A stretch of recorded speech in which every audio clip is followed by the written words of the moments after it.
ভিডিওটি দেখার আগে সবার কাছে ছোট্ট একটি রিকোয়েস্ট করতে চাই, প্লিজ প্লিজ প্লিজ যারা ভিডিওটি দেখবেন সবাই একটা করে সাবস্ক্রাইব করে দিবেন। আপনাদের ভালোবাসা পেলে এমন ভিডিও আরও উপহার দিব। ভিডিওগুলো বানাতে অনেক কষ্ট হয়, আমি জানি। ভিডিওটি অনেক মানুষই দেখবেন, প্লিজ একটা করে সাবস্ক্রাইব করে দিবেন। সবাইকে পুরো গল্পটি দেখার জন্য অনুরোধ রইল। আরে আপু, এটা তুমি কি করছো? ছাড়ো আমাকে, ছেড়ে দাও বলছি। ভার্সিটির সব স্টুডেন্ট আমার দিকে তাকিয়ে আছে। তাকিয়ে থাকুক, যা দেখার দেখে নিক, তাতে আমার কি? আমি তো তোকে বলেছিলাম, তুই তো আমার কোনো কথাই শুনিসনি। প্লিজ আপু, তুমি আমাকে ছেড়ে দাও। আমার সঙ্গে দয়া করে এরকমটা করো না। আমার আব্বু যদি এসব কিছু জানতে পারে তাহলে আমাকে খুব বকা দেবে। প্লিজ আমাকে ছেড়ে দাও, প্লিজ। তাহলে তুই তোর বাসার ঠিকানা দে, আমি তোর বাসায় গিয়ে সরাসরি তোর আব্বুর সঙ্গে কথা বলি, আর তারপর তোকে বিয়েটা করে নেই। আপু, ট্রাই টু আন্ডারস্ট্যান্ড। তুমি আমার সঙ্গে এরকমটা করো না। তুমি আমাকে জড়িয়ে ধরে আছো, এটা থেকে সমস্ত ভার্সিটির স্টুডেন্ট আমার দিকে হা করে তাকিয়ে আছে, যেন জীবনে প্রথমবার সার্কাস দেখছে। প্লিজ আপু, তুমি আমাকে ছেড়ে দাও। আমার সঙ্গে এরকমটা করো না। আমার যা করার ইচ্ছা আমি তা করবই। আমাকে কখনোই কেউ আমার সিদ্ধান্ত থেকে পিছপা হটাতে পারেনি, আর না তুইও পারবি না। এই কথা বলে নদী সাগরকে আরো জোরে নিজের সঙ্গে চেপে ধরে সাগরের ঠোঁট দুটো তার দুই ঠোঁটের মধ্যে পুরে নেয়, আর তারপর ইচ্ছে মতো কিসিং করতে থাকে। এভাবেই চলতে থাকে প্রায় 2 মিনিট। 2 মিনিট পর নদী সাগরকে ছেড়ে দেয় আর বলে, আজ তো আমি শুধু তোকে স্যাম্পলটা দেখিয়ে দিলাম, আর তারপরও যদি তুই আমার প্রস্তাবে রাজি না হোস, তাহলে কিন্তু আমি এর চাইতেও বেশি কিছু করতে বাধ্য হব। তুই জানিস না আমি কোনো কিছু করতে ভয় পাই না। আপু, তুমি কেন করলে আমার সঙ্গে এরকমটা? তুমি তো জানো আমি মধ্যবিত্ত ফ্যামিলি থেকে উঠে আসা একটা ছেলে। খুব সাধারণ আমার লাইফস্টাইল। তোমার বাবা শহরের নামকরা বিজনেসম্যানদের মধ্যে একজন। তুমি কখনোই আমার সঙ্গে মানিয়ে নিতে পারবে না। তাছাড়া তোমার ফ্যামিলি কখনোই আমাকে মেনে নেবে না। তাই আমি তোমাকে রিকোয়েস্ট করে বলছি, প্লিজ তুমি আমার সঙ্গে এরকম করো না। আমি কি করব না করব সে ব্যাপারে তো আমি কখনোই তোর কাছ থেকে কোনো উপদেশ শুনবো না। আমি শুধু তোকে বলেছি যে আমি তোকে ভালোবাসি, আর ফ্যামিলির ব্যাপার তো আমি তোকে চেষ্টা করতে বলিনি। ফ্যামিলি যদি ইচ্ছা হয় তাহলে ফ্যামিলি মেনে নেবে, আর যদি ইচ্ছা না হয় তাহলে মেনে নেবে না। তাতে তো আর আমার কোনো সমস্যা নেই। আপু, তোমার সমস্যা নাই থাকতে পারে, আমার সমস্যা আছে। তোমার বাবা যদি জানতে পারে যে আমি তোমার সঙ্গে সম্পর্কে আছি, তাহলে তোমার বাবা আমার ফ্যামিলির এমন অবস্থা করবে যেটা তুমি কল্পনাও করতে পারো না। আর আমি বেঁচে থাকতে আমার ফ্যামিলিকে আমার জন্য কোনো সমস্যায় পড়তে দিতে চাই না। তাই যদি তুমি খুব বেশি ঝামেলা করো তাহলে আমি এই ভার্সিটি ছেড়ে চলে যেতে বাধ্য হব। ঠিক আছে, তুই ভার্সিটি ছেড়ে চলে যাস না, কারণ আমি তোকে ভালোবাসি। তুই আমার না হলি তাতে কি, আমার সামনে থাক, তাতেই আমার চোখ দুটো তৃপ্তি নিয়ে বেঁচে থাকবে। কিন্তু তুই এই ভার্সিটি ছেড়ে চলে যাস না। সাগর তখন আর কোনো কথা না বলে চুপচাপ ক্লাসরুমে চলে আসলো। আর এদিকে নদী ক্যাম্পাসে তার বান্ধবীদের নিয়ে আড্ডা দিতে থাকলো। কি রে দোস্ত, কি ব্যাপার? তুই এই ছেলেটার সঙ্গে এরকম করছিস? ছেলেটা তো তোকে ভালোবাসে না। তাছাড়া ছেলেটা তোর চাইতে অনেক জুনিয়র। তুই কেন ছেলেটার জন্য এরকম করছিস? দেখ, আমার ব্যক্তিগত ব্যাপারে তোরা কখনোই কোনো কথা বলবি না। এটা আমার একদমই পছন্দ নয়। ছেলেটাকে আমি পছন্দ করি আর ভালোবাসি। দেখ দোস্ত, ভালোবাসা কখনোই একপাক্ষিক হয় না। ভালোবাসতে হলে দুটি মনের ইচ্ছা থাকতে হয়, দুজন দুজনকে ভালোবাসতে হয়। বুঝতে পেরেছিস? দেখ, আমি তোকে আগেই বলেছি আর এখনো বলছি, আমাকে কোনো জ্ঞান দিতে আসবি না। আমি কারোর কাছ থেকে জ্ঞান নেওয়া একদমই পছন্দ করি না। আমি আমার মতো আর আমার বুদ্ধিতে চলতে পছন্দ করি। রিয়া তখন আর কোনো কথাই বলল না, চুপচাপ বসে বসে তার কথা শুনতে লাগলো। এদিকে দেখতে দেখতে ক্লাসের টাইম হয়ে গেল। নদী তার বান্ধবীদের নিয়ে ক্লাসে চলে আসলো। ক্লাসে আসতেই স্যার তাকে বলল, কি ব্যাপার নদী, আমি এগুলো কি শুনছি? ভার্সিটির সব স্টুডেন্ট বলছে তুমি নাকি আজ সাগরকে জড়িয়ে ধরে কিস করেছো। হ্যাঁ স্যার, করেছি। তাতে কার কি সমস্যা হয়েছে, আর কে আপনাকে এই বিষয়ে বলেছে আমি সেটা জানতে চাই। আজ ওর একদিন কি আমার একদিন। দেখো নদী, এক তো তুমি অন্যায় করেছো, তার উপর আবার উঁচু গলায় কথা বলছো। ভার্সিটিতে সবাই পড়াশোনা করতে আসে, কেউ প্রেম করতে আসে না। তুমি কেন ভার্সিটিতে এসে এরকম একটা অঘটন ঘটালে? ভালোবাসা জায়গা স্থান পাত্র বেঁধে হয় না। ভালোবাসা যে কোনো জায়গায় যে কোনো সময় যে কোনো পরিস্থিতিতে হয়ে যায়। তো আপনি আমাকে এই বিষয়ে কিছু বলেও লাভ নেই। নদী, তুই ভদ্র ফ্যামিলি থেকে উঠে আসা একটা মেয়ে। আমি তো ভেবেছিলাম তোমার আচরণ ভদ্র হবে, কিন্তু তুমি যে এরকম সেটা আমি কোনোদিন কল্পনা করতে পারিনি। ঠিক আছে, সমস্যা নেই, আমি তোর বাবার সঙ্গে কথা বলবো, কারণ তুমি ইদানিং খুব বেশি বেড়ে গেছো। এখন তোর বাবার সঙ্গে কথা বলা ছাড়া আর কিছু করার নেই।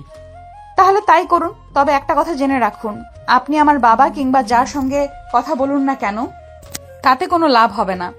আপনি এটা তো খুব ভালো করেই জানেন যে আমি আমার বাবার আদরের একমাত্র মেয়ে। আমার বাবাকে আমি যা বলবো আমার বাবা তাই শুনবে। আমার বাবা কখনোই আমার ইচ্ছের বিরুদ্ধে গিয়ে আমাকে কোনো কিছু করতে বাধ্য করবে না। তখন স্যার আর কোনো কথা বলল না। খুব ভালোভাবেই বুঝতে পারলো নদীকে কিছু বলে লাভ হবে না, যা বলার তার বাবার সঙ্গেই বলতে হবে। তাই স্যার আর কোনো কথা না বলে ক্লাসে মনোযোগ দিল। ক্লাস শেষ হলে স্যার ক্লাস থেকে বের হয়ে চলে গেল। এদিকে নদী ক্লাসরুম থেকে বের হয়ে সোজা সাগরের ক্লাসরুমে চলে আসলো। সাগর তখন ক্লাস শেষ করে এই ক্লাসরুম থেকে বের হতে যাবে। এই, তুই কি স্যারকে কিছু বলেছিস নাকি? স্যার আমাকে ক্লাসে এসে এইসব কথা কেন জিজ্ঞেস করলো? স্যার আপনাকে কোন কথা জিজ্ঞাসা করেছে আমি তো সেটাই জানি না। আমি তো স্যারকে কিছুই বলিনি, তাহলে আমি বলবো কি করে? আচ্ছা ঠিক আছে, আর যদি বলেও থাকিস তাহলে আমি তাকে বলে দিচ্ছি তুই স্যারকে বলিস। আর তোকে বলিস না কেন, তাতে কোনো লাভ হবে না। আমি তো তোকে বলেছি তুই আমার নজরে পড়েছিস, তোকে আমার নজর থেকে কেউ বাঁচাতে পারবে না। আজ না হোক কাল তোকে আমি আমার করে নেব, সেটা যেভাবে আর যে কোনো পরিস্থিতিতেই হোক। এই কথা বলে নদী ক্লাসরুম থেকে বের হয়ে চলে গেল। আর এদিকে তখনই সাগরের বন্ধুরা তাকে এসে ঘিরে ধরলো আর এক এক করে প্রশ্ন করতে থাকলো। কিরে, কি ব্যাপার দোস্ত? আমি বিষয়টা বুঝতে পারছি না। নদী আপু তখন ভার্সিটি ক্যাম্পাসে সবার সামনে তোকে জড়িয়ে ধরে কিস করলো কেন? দেখো, জেনে শুনে প্রশ্ন করা কিন্তু একদমই ভালো লাগে না। তুই যেখানে সবকিছুই জানিস সেখানে তুই আমাকে প্রশ্ন করছিস কেন? এমনিতেই একটা ঝামেলার মধ্যে আছি, তার উপর আবার তোরা প্রশ্ন করে আমার মেজাজ খারাপ করে দিস। তোরা এমন কেন বলতো? দেখ ভাই, তুই তোর বউয়ের রাগ আমাদের উপর দেখাতে পারিস না। আমরা তোর বন্ধু, আমাদের সঙ্গে অন্তত ভালো আচরণ করবি। আমরা কিন্তু তোর কাছ থেকে কখনোই খারাপ আচরণ আশা করি না, বুঝতে পেরেছিস? ভাই, তোরা আমাকে এ ব্যাপারে কোনো প্রশ্ন করিস না। আমি তোদের প্রশ্নের উত্তর দিতে প্রস্তুত নই। এমনিতেই এই মেয়েটাকে নিয়ে অনেক প্যারায় আছি। আমি এখন আর সহ্য করতে পারছি না এই মেয়েটা কেন আমার পিছনে এভাবে পড়ে আছে, আমি তো সেটাই জানি না। তখন আর সাগরের বন্ধুরা তাকে কোনো প্রশ্ন করলো না। সবাই মিলে ক্যান্টিনের দিকে চলে গেল আর সেখানে গিয়ে সবাই মিলে কফি খেলো। কফি খাওয়া শেষ হলে সবাই মিলে আবার ক্লাসে চলে আসলো। ভার্সিটি ছুটি হওয়ার সময় ক্যাম্পাস থেকে বাইরে বের হতে যাবে, তখনই নদী এসে তার সামনে দাঁড়ায়। দেখ সাগর, তোকে অনেক দিন জ্বালিয়েছি, ভাবছি আর তোকে জ্বালাবো না। তাহলে তো আমি বেঁচে যাই। তুমি বেঁচে যাবে কিনা সেটা বলতে পারছি না, তবে আজকের পর হয়তো আমি আর কখনো তোর সামনে এসে দাঁড়াবো না। কারণ আমি রিয়েলাইজ করেছি তুই যখন আমাকে ভালোবাসিস না, তাহলে আমি কেন অযথাই তোকে এভাবে বিরক্ত করে যাচ্ছি। এটা তো আমার উচিত হচ্ছে না। বুঝতে পারার জন্য অসংখ্য ধন্যবাদ আপনাকে। আর আরো বেশি খুশি হব যদি আপনি আর কখনোই আমাকে বিরক্ত না করেন। হ্যাঁ রে, সত্যি আমি এটা বুঝতে পেরেছি। এইভাবে কাউকে বিরক্ত করা একদমই ঠিক না। আমি আর তোকে বিরক্ত করব না। আমি সিদ্ধান্ত নিয়েছি আমি আর এই ভার্সিটিতে পড়াশোনা করব না। যাই হোক, কাল থেকে আর তোর সঙ্গে দেখা হবে না। ভালো থাকিস, নিজের যত্ন নিস, আর তুই যাকে ভালোবাসিস তাকেই নিজের জীবনে আপন করে নিস। এই কথা বলে নদী সেখান থেকে চলে আসলো। মাসে এসে নদী তার আব্বুকে বলল, আব্বু, আমি আর এই ভার্সিটিতে পড়াশোনা করব না। ইনফ্যাক্ট আমি সিদ্ধান্ত নিয়েছি আর পড়াশোনা করব না, পড়াশোনা ছেড়ে দেব। আরে এসব তুমি কি বলছো? এই বছর তুমি সবেমাত্র অনার্স থার্ড ইয়ারে পড়াশোনা করছো। পড়াশোনাটা আগে শেষ করো, তারপর না হয় অন্য কিছু চিন্তা ভাবনা করো। না আব্বু, একদমই নয়। আমার যা সিদ্ধান্ত নেওয়ার আমি সেটা নিয়ে ফেলেছি। আমি আর পড়াশোনা করব না। কিছুদিন নিজেকে সময় দিতে চাই, আর তারপর ব্যবসা দেখাশোনা করব। তুমি ব্যবসা দেখাশোনা করবে সেটা তো আমার জন্য আরো ভালো একটা খবর। ঠিক আছে, তুমি যখন পড়াশোনা করতে চাইছো না, তাহলে আর আমি তোমাকে জোর দিয়ে পড়াশোনা করাতে চাই না। তাহলে তুমি কবে থেকে ব্যবসায় জয়েন করছো সেইটা আমাকে বলো। আব্বু, তোমাকে তো বললাম এখন আমি কিছুদিন নিজেকে সময় দিতে চাই, একটু ঘুরে ফিরে নিজের মনটাকে ভালো করতে চাই। আর তারপর যখন আমার মনে হবে আমার মন ভালো হয়ে গেছে, তখন আমি ব্যবসায় জয়েন করব। ঠিক আছে, কোনো সমস্যা নেই। তোমার যখন মন চাই তখনই তুমি ব্যবসায় জয়েন করো, এই ব্যাপারে আমার কোনো সমস্যা। নদী তখন আর কোনো কথা না বলে নিজের রুমে চলে আসলো। এদিকে সে ফেসবুকিং করছিল। তখনই হঠাৎ সাগরের ফেসবুক আইডি তার চোখের সামনে চলে আসলো। সে সাগরের ফেসবুক আইডিতে একটা ফ্রেন্ড রিকোয়েস্ট পাঠালো আর ছোট্ট একটা মেসেজ লিখে পাঠালো। কবি মশাই, আপনার কবিতাগুলো আমার খুব ভালো লাগে। ওদিকে সাগর তখন মোবাইলটা পাশে রেখে পড়ার টেবিলে বসে পড়াশোনা করছিল। হঠাৎ মেসেজের নোটিফিকেশন আসাতে সে মোবাইলটা হাতে নিল আর মেসেঞ্জারে ঢুকে সেই মেসেজটা দেখে অনেকটাই চমকে গেল, কারণ অপরিচিত একটা আইডি থেকে এরকম মেসেজ সে কখনোই আশা করেনি। যাই হোক, সে পড়াশোনা শেষ করে প্রতিদিনকার মতো ছোট্ট একটা কবিতা লিখে ফেসবুকে আপলোড করে ঘুমিয়ে পড়ল। পরের দিন সকালবেলা ঘুম থেকে উঠে প্রথমে এসে মোবাইলটা হাতে নিল আর ফেসবুকে ঢুকে পড়ল। তার প্রতিদিনের কাজ হচ্ছে ফেসবুকে ছোট্ট একটা কবিতা আপলোড করা, আর পরের দিন সকালে ঘুম থেকে উঠেই আগে তার কমেন্টগুলো চেক করা। কমেন্ট বক্সে ঢুকে সে অবাক হয়ে গতকাল রাত্রিরে যে ফেসবুক আইডি থেকে ছোট্ট একটা মেসেজ এসেছিল, সে আইডি থেকে আজ আবার একটা কমেন্ট এসেছে। সে কমেন্টটা পড়তে লাগলো। আপনার কবিতাগুলো খুবই সুন্দর, ভালো লাগে। আমি সত্যি আমি আপনার কবিতার প্রেমে পড়ে গেছি, কিন্তু আপনি ব্যক্তি মানুষটা কেমন সেটা জানতে ইচ্ছে করে। সাগর সচরাচর কমেন্টে রিপ্লাই করে না, কিন্তু এই কমেন্টটা দেখে তার মনে হলো রিপ্লাই করা উচিত, তাই সে রিপ্লাই করলো। মানুষের লেখাগুলো সুন্দর হলে যে তার চেহারাটা সুন্দর হবে এমন কিন্তু কোনো কথা নেই। কবিতা আসে মন থেকে, আর চেহারা তো বাহ্যিক সৌন্দর্য মাত্র, তাই মনের সঙ্গে কখনোই চেহারার মিল থাকে না। অতঃপর সে মোবাইলটা রেখে ওয়াশরুমে চলে গেল। ফ্রেশ হয়ে এসে নাস্তা করতে বসলো, তখনই তার ছোট বোন সেখানে আসলো আর তাকে বলল, ভাইয়া, আজকে তো আমার কলেজের ফি দেওয়ার লাস্ট ডেট। প্রিন্সিপাল স্যার তো কলেজে আজকের মধ্যেই ফিস দিতে হবে, তা না হলে আমাকে কলেজে যেতে দেবে না। ঠিক আছে, তুই কোনো চিন্তা করিস না। আমি আমার স্টুডেন্টের আম্মুকে বলেছিলাম আজ আমার টিউশনির টাকাটা দিয়ে দিতে। যদি আজ আমি টিউশনির টাকাটা পেয়ে যাই তাহলে তোর কলেজের ফি দিয়ে দিব। ভাইয়া, আমি তো তোকে বললাম, কলেজে প্রিন্সিপাল স্যার বলে দিয়েছে আজকের মধ্যেই টাকা জমা দিতে হবে, তা না হলে আমাকে কলেজ থেকে বের করে দেবে। আরে তুই এত চিন্তা করছিস কেন? আমি তো আছি। আমি তো তোকে বললাম কোনো সমস্যা হবে না। আমি সময় মতো তোর কলেজের টাকাটা তোর কলেজে পৌঁছে দেব। তুই এখন কলেজে যা, আমি প্রিন্সিপাল স্যারের সঙ্গে কথা বলে নেব। ঠিক আছে ভাইয়া, কিন্তু টাকাটা তুই সময় মতো পৌঁছে দিস, তা না হলে আবার প্রিন্সিপাল স্যারের কাছ থেকে আমাকে কথা শুনতে হবে। এটা তো তুই খুব ভালো করেই জানিস।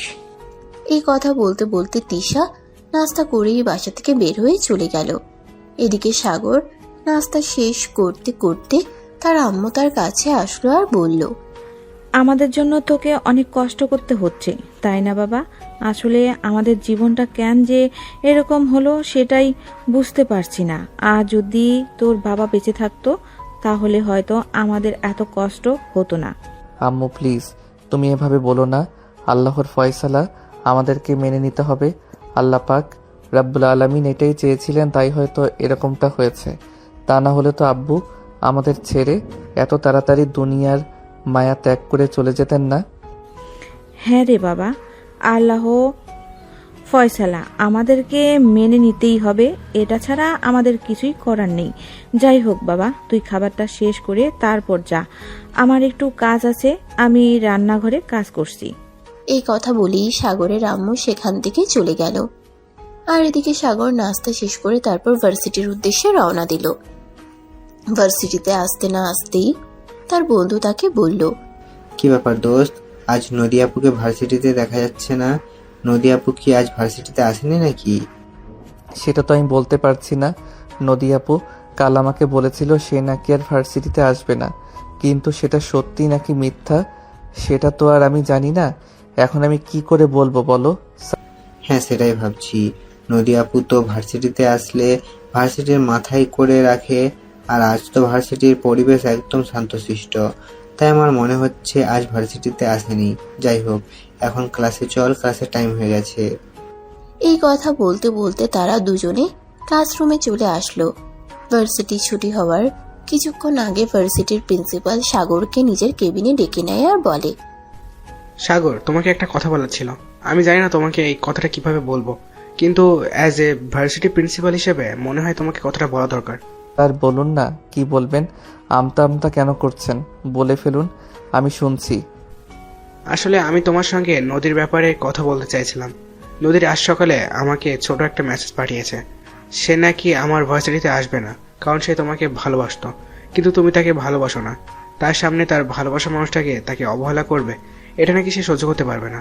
দেখুন স্যার, প্রথমত নদী আপু আমার চাইতে বয়সে বড় হতো সেই কোটিপতি বাবার একমাত্র আদরের রাজকন্যা। আর আমার ব্যাপারে তো আপনি খুব ভালো করেই জানেন, তাই তার এই পাগলামো প্রস্তাব মেনে নেওয়া আমার পক্ষে কোনোভাবেই সম্ভব নয়। তাই আমি তাকে রিজেক্ট করতে বাধ্য হয়েছি। সে তুমি যাই বলো আর যাই করো না কেন, কিন্তু আমার মনে হয় তোমার নদীর প্রপোজাল মেনে নেওয়া দরকার ছিল। কারণ নদী ওরকম মেয়ে নয় যে যা বলে তাই করে। সে তো তোমায় ভালোবাসে, আমি নিশ্চিত। সে তার বাবাকে রাজি করিয়ে নিত। স্যার, আবেগ দিয়ে জীবন চলে না। সে সবকিছু আবেগ দিয়ে চিন্তা ভাবনা করেছে, বিবেক দিয়ে কখনোই চিন্তা করেনি। যদি সে বিবেক দিয়ে চিন্তা করত, তাহলে আমার মতো একটা ছেলেকে কখনোই প্রেমের প্রস্তাব সে দিত না।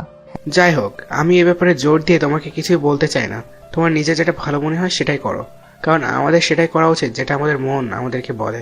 হ্যাঁ স্যার, আপনি একদম ঠিক কথাই বলেছেন। আমি তো আমার নিজের মনের কথাই শুনে চলেছি, কারণ আমার মনে হয় এই বিষয়টাকে পাত্তা না দেওয়া, জীবনটাকে আবেগ নয় বিবেক দিয়ে চিন্তা করা।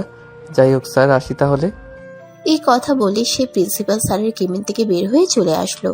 এরপর দেখতে দেখতে 3 বছর সময় কেটে গেল। সাগর এই বছর অনার্স কমপ্লিট করে যে চাকরির জন্য বিভিন্ন জায়গায় অ্যাপ্লাই করছে, কিন্তু কোথাও চাকরিটা হয়ে উঠছে না, কারণ তার ব্যাংক ভর্তি টাকাও নেই আর সুপারিশ করবার মতো কোনো লোকও নেই। যাই হোক, তারপরে সে সবকিছু ভাগ্যের উপর ছেড়ে দিয়েছে, আর এদিকে টিউশনি করিয়ে সংসার চালাচ্ছে। সেদিন দুপুর বেলা সাগর খাবার টেবিলে খাবার খেতে বসেছিল, তখনই তার আম্মু তাকে বলল, বাবা, আমাদের জন্য তোকে অনেক কষ্ট করতে হচ্ছে, তাই না? কিন্তু আমরা কি করব বল, সব কিছু তো ভাগ্যের পরিহাস। আম্মু, তুমি এভাবে কেন বলছো? তোমাকে তো বলেছি যে আমি কখনোই এগুলো নিয়ে কোনো টেনশন করবে না আর এভাবে কথা বলবে না। আমি তো আছি, আমি যতদিন বেঁচে আছি ততদিন তোমাদের কোনো চিন্তা নেই। বাবা নেই তাতে কি হয়েছে?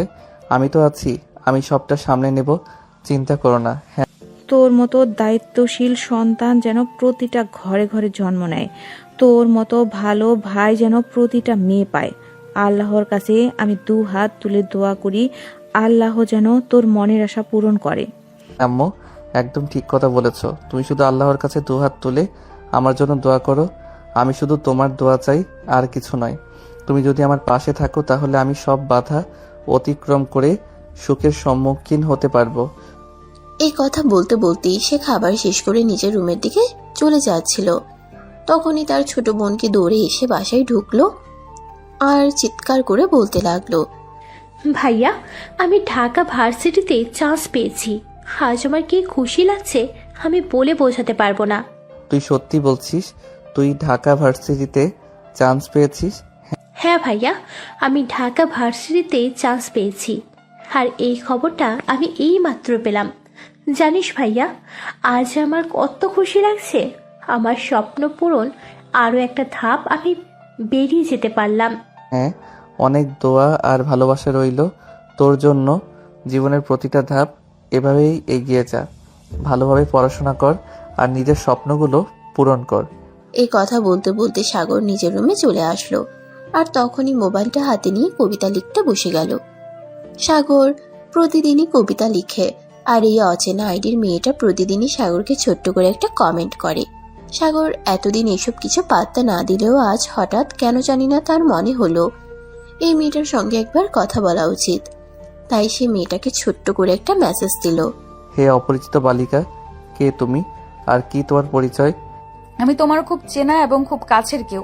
যদি তুমি আমার পরিচয়টা খুঁজে বের করতে পারো তাহলে আমি সামনাসামনি তোমার সঙ্গে দেখা করব। এতটা সময় হয়তো আমার হাতে নেই, তাই আমি তোমার পরিচয় আর তুমি কে সেটা খুঁজে বের করতে পারলাম না। যাই হোক, ভালো থেকো। আর আমার কবিতায় প্রতিদিন এত সুন্দর সুন্দর কমেন্ট করার জন্য অনেক ধন্যবাদ। শুধু কি এইটুকুই ধন্যবাদ দিলেই সবকিছু পাওনা শেষ হয়ে যায় নাকি? আমি তোমাকে প্রতিদিন কমেন্ট করি আর তুমি ছোট্ট একটা কথাই ধন্যবাদ দিয়ে দিলে। আর কিছু কি আমার পাওনা ছিল না? অপরিচিত কারোর কাছ থেকে এই বিষয়টা আশা করা বোকামি ছাড়া আর কিছুই না। আমি তো তোমার কাছে তোমার পরিচয় জানতে চেয়েছিলাম, কিন্তু তুমি তো আমাকে তোমার কোনো পরিচয় দিলে না, তাহলে আমি তোমাকে আর কি বলবো। যাই হোক, ভালো থেকো, শুভকামনা রইল। এরপর সাগর আর কোনো কথা না বলেই ফেসবুক থেকে বের হয়ে আসলো আর পত্রিকায় চোখ বুলাচ্ছিল কোথাও কোনো চাকরির বিজ্ঞাপন দেখতে পাওয়া যায় কিনা। তখনই হঠাৎ তার চোখে পড়ল তাদের বাসার পাশেই বড় একটা কোম্পানিতে বেশ কিছু লোক নিয়োগ করছে। তাই সে আর দেরি না করে সরাসরি কথা বলার জন্য ওই কোম্পানিতে চলে গেল। আসসালামু আলাইকুম মামা, আমি শুনলাম এই কোম্পানিতে নাকি কিছু লোক নিয়োগ করা হচ্ছে। হ্যাঁ, আপনি একদম ঠিকই শুনেছেন। আমাদের কোম্পানিতে বেশ কিছু লোক নিয়োগ করা হচ্ছে। আপনি কি চাকরি করতে চান নাকি? আমি অনেকদিন ধরে একটা চাকরি খুঁজতেছি, কিন্তু কোথাও চাকরির ব্যবস্থা হচ্ছে না। আজকে পত্রিকাতে দেখলাম এই কোম্পানিতে নাকি কিছু লোক নিয়োগ করা হচ্ছে, তাই কথা বলতে আসলাম। যদি আপনি চাকরি করতে চান তাহলে কাল সকাল 9টায় চলে আসুন। আমি স্যারের সঙ্গে কথা বলে রাখবো। ঠিক আছে, আজ তাহলে আসি। আপনাকে অসংখ্য ধন্যবাদ। এই কথা বলে সাগর সেখান থেকে চলে আসলো আর বাসায় আসতেই তার আম্মু তাকে জিজ্ঞাসা করলো, কি ব্যাপার, হুট করে কোথায় বের হয়ে গিয়েছিলে? আমি তো তোকে রুমে খুঁজতে ছিলাম, কিন্তু তোকে রুমে খুঁজে পেলাম না। আম্মু, আসলে আমি একটু বাইরে গিয়েছিলাম, হুট করে চলে গেছি, তাই তোমাকে বলা হয়নি। কথা হলো, আমাদের বাসার পাশে যে একটা বড় কোম্পানি আছে ওটাতে বেশ কিছু লোক নিয়োগ করা হচ্ছে। আমি একটু আগে পত্রিকায় দেখতে পেলাম, তাই সরাসরি একটু খুঁজে নেওয়ার জন্য গেছিলাম। কিছু জানতে পারলি নাকি? হ্যাঁ আম্মু, আমি ওই কোম্পানির দায়িত্বরত সিকিউরিটি গার্ডের কাছে জানতে পেরেছি আগামীকালকেই নাকি ইন্টারভিউ। উনি আমাকে বলেছেন সকাল 9টার মধ্যে আমার প্রয়োজনীয় কাগজপত্র নিয়ে ওখানে চলে যেতে। আমি ওনার সঙ্গে বিস্তারিত কথা বলেছি, তাই উনি আমাকে বলেছেন উনি পার্সোনালি ওনার এমডি স্যারের সঙ্গে কথা বলবেন। আচ্ছা বাবা, ঠিক আছে, তাহলে এখন রুমে গিয়ে বিশ্রাম কর। সাগর তখন আর কোনো কথা না বলে নিজের রুমে চলে আসলো আর পরের দিন ইন্টারভিউ দিতে যাওয়ার জন্য নিজেকে মানসিকভাবে প্রস্তুত করতে থাকলো। পরের দিন সকালবেলা যত সময় সাগর ওই অফিসে চলে আসলো আর বসে অপেক্ষা করতে লাগলো। এদিকে ইন্টারভিউ চলছে, কখন ইন্টারভিউ কক্ষ থেকে সাগরকে ডাক দেওয়া হবে সাগর সেটার অপেক্ষা করছিল। বেশ কিছুক্ষণ পর একজন লোক এসে সাগরকে ভেতরে যেতে বলল। সাগর দরজার সামনে দাঁড়িয়ে সালাম দিয়ে অনুমতি প্রার্থনা করলো। আসসালামু আলাইকুম স্যার, আমি কি ভিতরে আসতে পারি? ওয়ালাইকুম আসসালাম। হ্যাঁ, তুমি ভেতরে এসো। আর তোমার কাগজপত্র আমাকে দেখাও। হ্যাঁ স্যার, এই নিন আমার কাগজপত্র, এখানে আমার সব সার্টিফিকেট দেওয়া আছে, আপনি দেখে নিন। এই কথা বলে সাগর তার ফাইলটা এমডি স্যারের হাতে তুলে দিল। এমডি স্যার ফাইলটা নিয়ে কাগজপত্রগুলো বেশ ভালো করে দেখলেন। সাগরের পড়াশোনা বরাবরই ভালো ছিল। এমডি স্যার সার্টিফিকেটগুলো দেখে তারপর বলল, তোমার সার্টিফিকেট তো বেশ ভালোই। ওকে, তুমি কি আমাদের ম্যানেজিং ডিপার্টমেন্ট সামলাতে পারবে? স্যার, কনফিডেন্স নিয়ে বলতে পারছি না পারবো কিনা, তবে আমি আমার সাধ্যমতো চেষ্টা করতে পারি। স্যার, আপনি তো জানেন আমি এর আগে কখনো কোথাও চাকরি করিনি, এটাই আমার প্রথম চাকরি। তবে আপনি আমায় ভরসা করতে পারেন, আমি আমার সবটা দিয়ে চেষ্টা করতে পারবো। আচ্ছা ঠিক আছে, তাহলে আমি তোমাকে আমাদের ম্যানেজিং ডিপার্টমেন্টের জন্য সিলেক্ট করতে চাইছি, কারণ চেষ্টা করতে হবে, চেষ্টা করলে সবকিছুই পারা সম্ভব। তাই আমি তোমাকে ম্যানেজিং ডিপার্টমেন্টে নিয়োগ করতে চাই, তুমি কি বলো? আচ্ছা, সব ঠিক আছে, আপনাকে অসংখ্য ধন্যবাদ আমাকে একটা সুযোগ করে দেওয়ার জন্য। জানেন স্যার, আমি আজ কতদিন ধরে চাকরির জন্য ইন্টারভিউ দিয়ে যাচ্ছি, কিন্তু কোথাও চাকরিটা আর হয়ে উঠছে না। একটা চাকরি আমার খুবই প্রয়োজন। সাগরের এই কথাগুলো শুনে কেন জানি না এমডি স্যারের মনে হলো তার ব্যাপারে আরেকটু জানা দরকার। তাই এমডি স্যার বলল, আচ্ছা একটা কথা বলো তো, তোমার চাকরিটা এত বেশি প্রয়োজন কেন, সেটা কি আমি জানতে পারি? আসলে স্যার, আমার বাবা মারা গেছে অনেক দিন হলো, আমার মা অসুস্থ। সংসারের দায়িত্ব নেওয়ার জন্য আমি ছাড়া অন্য কেউ নেই। টিউশনি করে নিজের আর ছোট বোনের পড়াশোনার খরচ চালিয়েছি, সংসার চালিয়েছি। এখন আর টিউশনি করে সেটা সম্ভব হয়ে উঠছে না। তাই এই মুহূর্তে একটা চাকরি আমার খুব প্রয়োজন। ও আচ্ছা, এই ব্যাপার। ঠিক আছে, আমি বুঝতে পেরেছি বিষয়টা, সমস্যা নেই। আমি তোমাকে ভরসা করে চাকরিটা দিচ্ছি। এখন তুমি আমার বিশ্বাস আর ভরসা রাখবে কিনা সেটা তোমার ব্যাপার। স্যার, আপনি আমার উপর সম্পূর্ণ ভরসা করতে পারেন। আমি আমার সবটা দিয়ে চেষ্টা করব আপনার বিশ্বাসের মর্যাদা রাখতে। আচ্ছা ঠিক আছে, সমস্যা নেই। তাহলে তুমি আগামীকাল থেকে অফিসে জয়েন করো। ঠিক আছে স্যার, আপনাকে যে আমি কি বলে কৃতজ্ঞতা জানাবো সেটাই বুঝতে পারছি না। আসলে অনেক দিন ধরে চাকরির খোঁজ করছি, কোথাও চাকরিটা হচ্ছে না, আর আপনার এখানে এসে কথা বলতেই আমার চাকরিটা হয়ে গেল। ধন্যবাদ দেওয়ার কিছুই নেই। তোমাকে দেখে আমার মনে হয়েছে তুমি চাকরিটা পাওয়ার যোগ্য, তাই আমি তোমাকে চাকরিটা দিচ্ছি। এবার যাই হোক, তাহলে আগামীকাল সকালেই তোমার সঙ্গে আমার দেখা হচ্ছে। সকাল 10টার মধ্যে অফিসে পৌঁছে যেও। অতঃপর সাগর এমডি স্যারের সঙ্গে কথা বলা শেষ করে এমডি স্যারের কাছ থেকে বিদায় নিয়ে অফিস থেকে বের হয়ে সোজা বাসায় চলে আসলো। বাসায় আসতেই তার আম্মু তাকে বলল, কি ব্যাপার বাবা, এবার বুঝি তোর চাকরিটা হলো না? আসলে আমাদের কপালে হয়তো সুখ লেখাই নেই, তাই হয়তো আমাদের সঙ্গে এরকমটা হচ্ছে। একদমই নয় আম্মু, এবার আমি চাকরিটা পেয়ে গেছি। এমডি স্যার আমার মেধা আর আমার বিচক্ষণতা দেখে আমাকে চাকরি দিয়েছেন। আর সবচেয়ে খুশির খবর হলো আমি আগামীকাল থেকেই আমার চাকরিতে জয়েন করছি। তাই নাকি বাবা? তাহলে তো এটা খুবই খুশির খবর। যাই হোক, আল্লাহ পাক রাব্বুল আলামিন এতদিনে আমাদের দিকে মুখ তুলে তাকিয়েছেন। আল্লাহর কাছে অশেষ শুকরিয়া যে তিনি তোর চাকরিটার বন্দোবস্ত করে দিয়েছেন। তা না হলে যে আমাদের আর কতদিন এইসব ঝামেলা পোহাতে হতো তার কোনো ঠিক নেই। হ্যাঁ আম্মু, তুমি একদম ঠিক কথাই বলেছ। আল্লাহ পাক রাব্বুল আলামিন এইবার আমাদের দিকে চোখ তুলে তাকিয়েছেন, তাই তো আমার চাকরিটা হয়ে গেছে। যাই হোক আম্মু, এখন এসব কথা বাদ দাও। আমার প্রচন্ড ক্ষুধা পেয়েছে, আমাকে কিছু খেতে দাও। আমাকে এক্ষুনি কিছু খেতে হবে। আচ্ছা বাবা, ঠিক আছে, তুই হাত মুখ ধুয়ে আয়, আমি যেটুকু খাবার আছে সেটুকু তোকে দিচ্ছি। এই কথা বলে সাগরের আম্মু কিচেনে চলে গেল সাগরের জন্য খাবার তৈরি করে আনতে। কিছুক্ষণ পর সাগর ফ্রেশ হয়ে খাবার টেবিলে আসলো আর সাগরের আম্মু তাকে খাবার খেতে দিল। খাওয়া দাওয়া শেষ হলে সাগর নিজের রুমে চলে গেল। আর তখনই হঠাৎ ফেসবুকের ওই মেয়েটার কথা মনে পড়লো। তাই সে ফেসবুকে ঢুকে পড়লো আর তখনই দেখতে পেল গতকাল সে যে কবিতাটা পোস্ট করেছিল ওখানে মেয়েটা আবারও একটা কমেন্ট করেছে।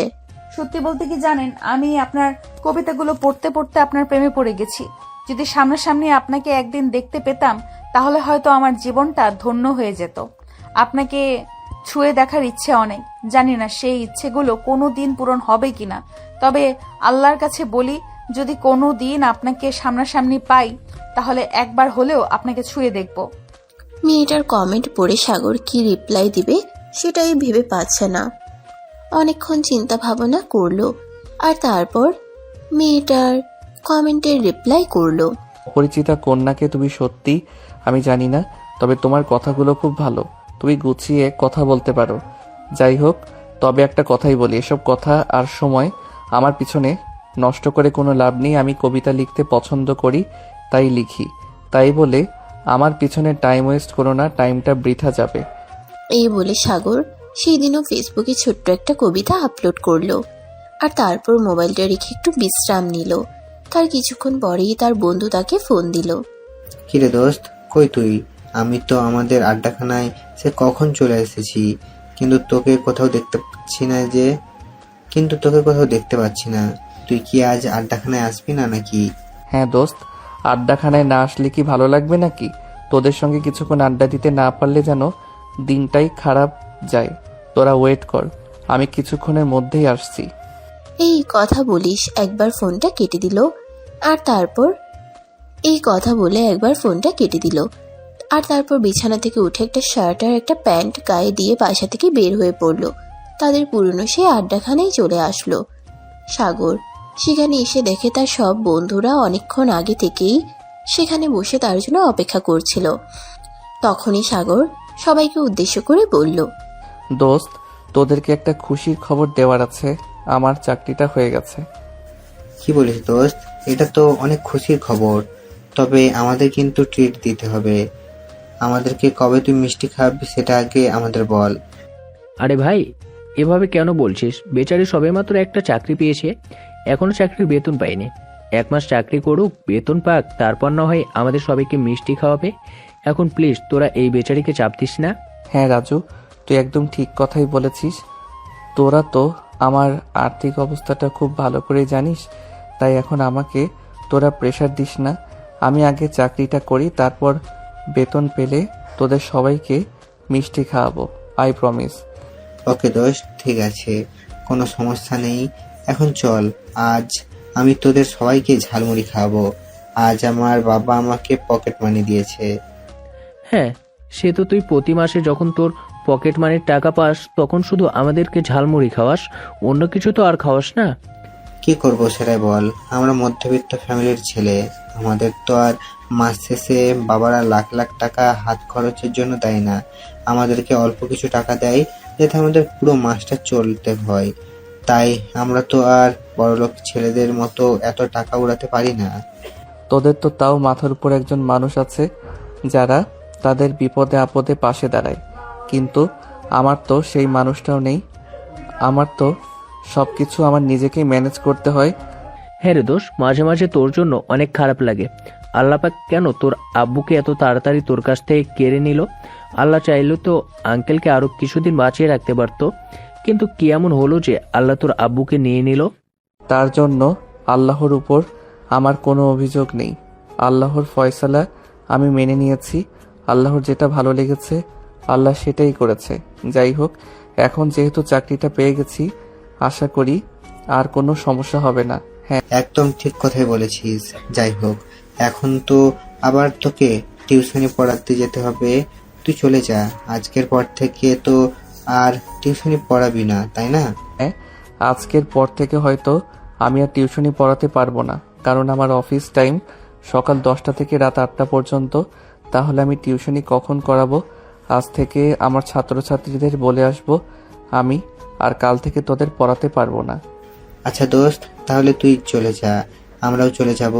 তুই তো একটা চাকরি পেয়ে গেছিস, কিন্তু আমাদের তো আর সেটাও হলো না। আমরা যেসব একটা চাকরি পাবো সেটাই বুঝতে পারছি না। আল্লাহর উপর ভরসা রাখার সাগরের মতো প্রচেষ্টা করতে থাক। সে তোর আর কম চেষ্টা করিনি। আমরা তো 2-3 জায়গায় ইন্টারভিউ দিয়েছি মাত্র, আর সে তো তেমন একটা সপ্তাহ বাকি নেই যে সপ্তাহে তার চাকরির ইন্টারভিউ থাকে না। আর কত চেষ্টা করতে করতে এইসব মাত্র তার চাকরিটা পেয়েছে। একদম ঠিক কথাই বলেছিস। চেষ্টার কোনো বিকল্প নেই, আমাদেরকে চেষ্টা করে যেতে হবে। আর চেষ্টা করলে আল্লাহ পাক আমাদের দিকে একদিন মুখ তুলে তাকাবেন, যেমন আমার দিকে তাকিয়ে আছে। তাই তো আমার চাকরিটা হয়ে গেছে। যাই হোক, তোরা ভালো থাকিস, আমি আজ তাহলে আসি। এই বলে সাগর বন্ধুদের কাছ থেকে বিদায় নিয়ে তার ছাত্রীর বাসায় চলে গেল। টিউশনি পড়ানো শেষ হলে সে তার ছাত্রীর আম্মুকে ডেকে এনে বলল, আসসালামু আলাইকুম আন্টি, আমি কাল থেকে আর আপনার মেয়েকে পড়াতে আসতে পারবো না। কেন বাবা, কি হয়েছে? তুমি তো বললেই তোমার পরিবারে অনেক আর্থিক সমস্যা, তাছাড়া তুমি খুব ভালো পড়াতেও পারো। তাহলে আমি তোমাকে আমার মেয়েকে পড়ানোর জন্য রেখেছিলাম। আন্টি, আসলে আমার একটা চাকরি হয়েছে, তাই আমি আর টিউশনি পড়াতে পারবো না, কারণ আমাকে সকাল 10টা থেকে রাত 8টা পর্যন্ত অফিসে থাকতে হবে। তাহলে আমি টিউশনি পড়াবো কখন বলেন? ও মা, তাই নাকি? তাহলে তো এটা খুবই একটা ভালো খবর। তুমি আমাকে আগে কেন বললে না তোমার চাকরি হয়েছে? তাহলে আমি তোমার জন্য মিষ্টির ব্যবস্থা করতাম। সত্যি আমিও অনেক দিন ধরে ভাবছিলাম তোমার একটা চাকরি হয়ে গেলে ভালো হতো। তুমি এইভাবে টিউশন করে সংসার চালাতে অনেক কষ্ট পোহাতে হচ্ছে। যাই হোক, চাকরি হয়েছে এখন তো ভালোই হয়েছে। তবে চিন্তা করো না, আমি আমার মেয়ের জন্য নতুন টিউশন টিচার খুঁজে নেব। এই বলে ছাত্রীর মা সাগরকে নাস্তা দিল। আর তারপর বেশ কিছুক্ষণ সাগর তার ছাত্রীর মায়ের সঙ্গে কথা বলে বাসায় চলে আসলো। আর বাসায় আস্তে আস্তে রাত 8টা বেজে গেল। তারপর সে খাওয়া দাওয়া করে ঘুমিয়ে পড়ল। পরের দিন সকালবেলা ঘুম থেকে উঠে যথাসময় রেডি হয়ে অফিসে চলে আসলো। আজ অফিসের প্রথম দিন বলে কথা, তাই সে একটু আগে ভাগেই আসলো। অফিসের গেটের সামনে আসতেই তার দারোয়ানের সঙ্গে দেখা। আসসালামু আলাইকুম মামা, কেমন আছেন আপনি? ওয়ালাইকুম আসসালাম বাবা, আল্লাহর রহমতে ভালোই আছি। আর হ্যাঁ, কাল আমি একটু কাজে চলে গেছিলাম, তাই আর পরে আর তোমার সঙ্গে দেখা করতে পারিনি। তোমার কি চাকরিটা হয়েছে?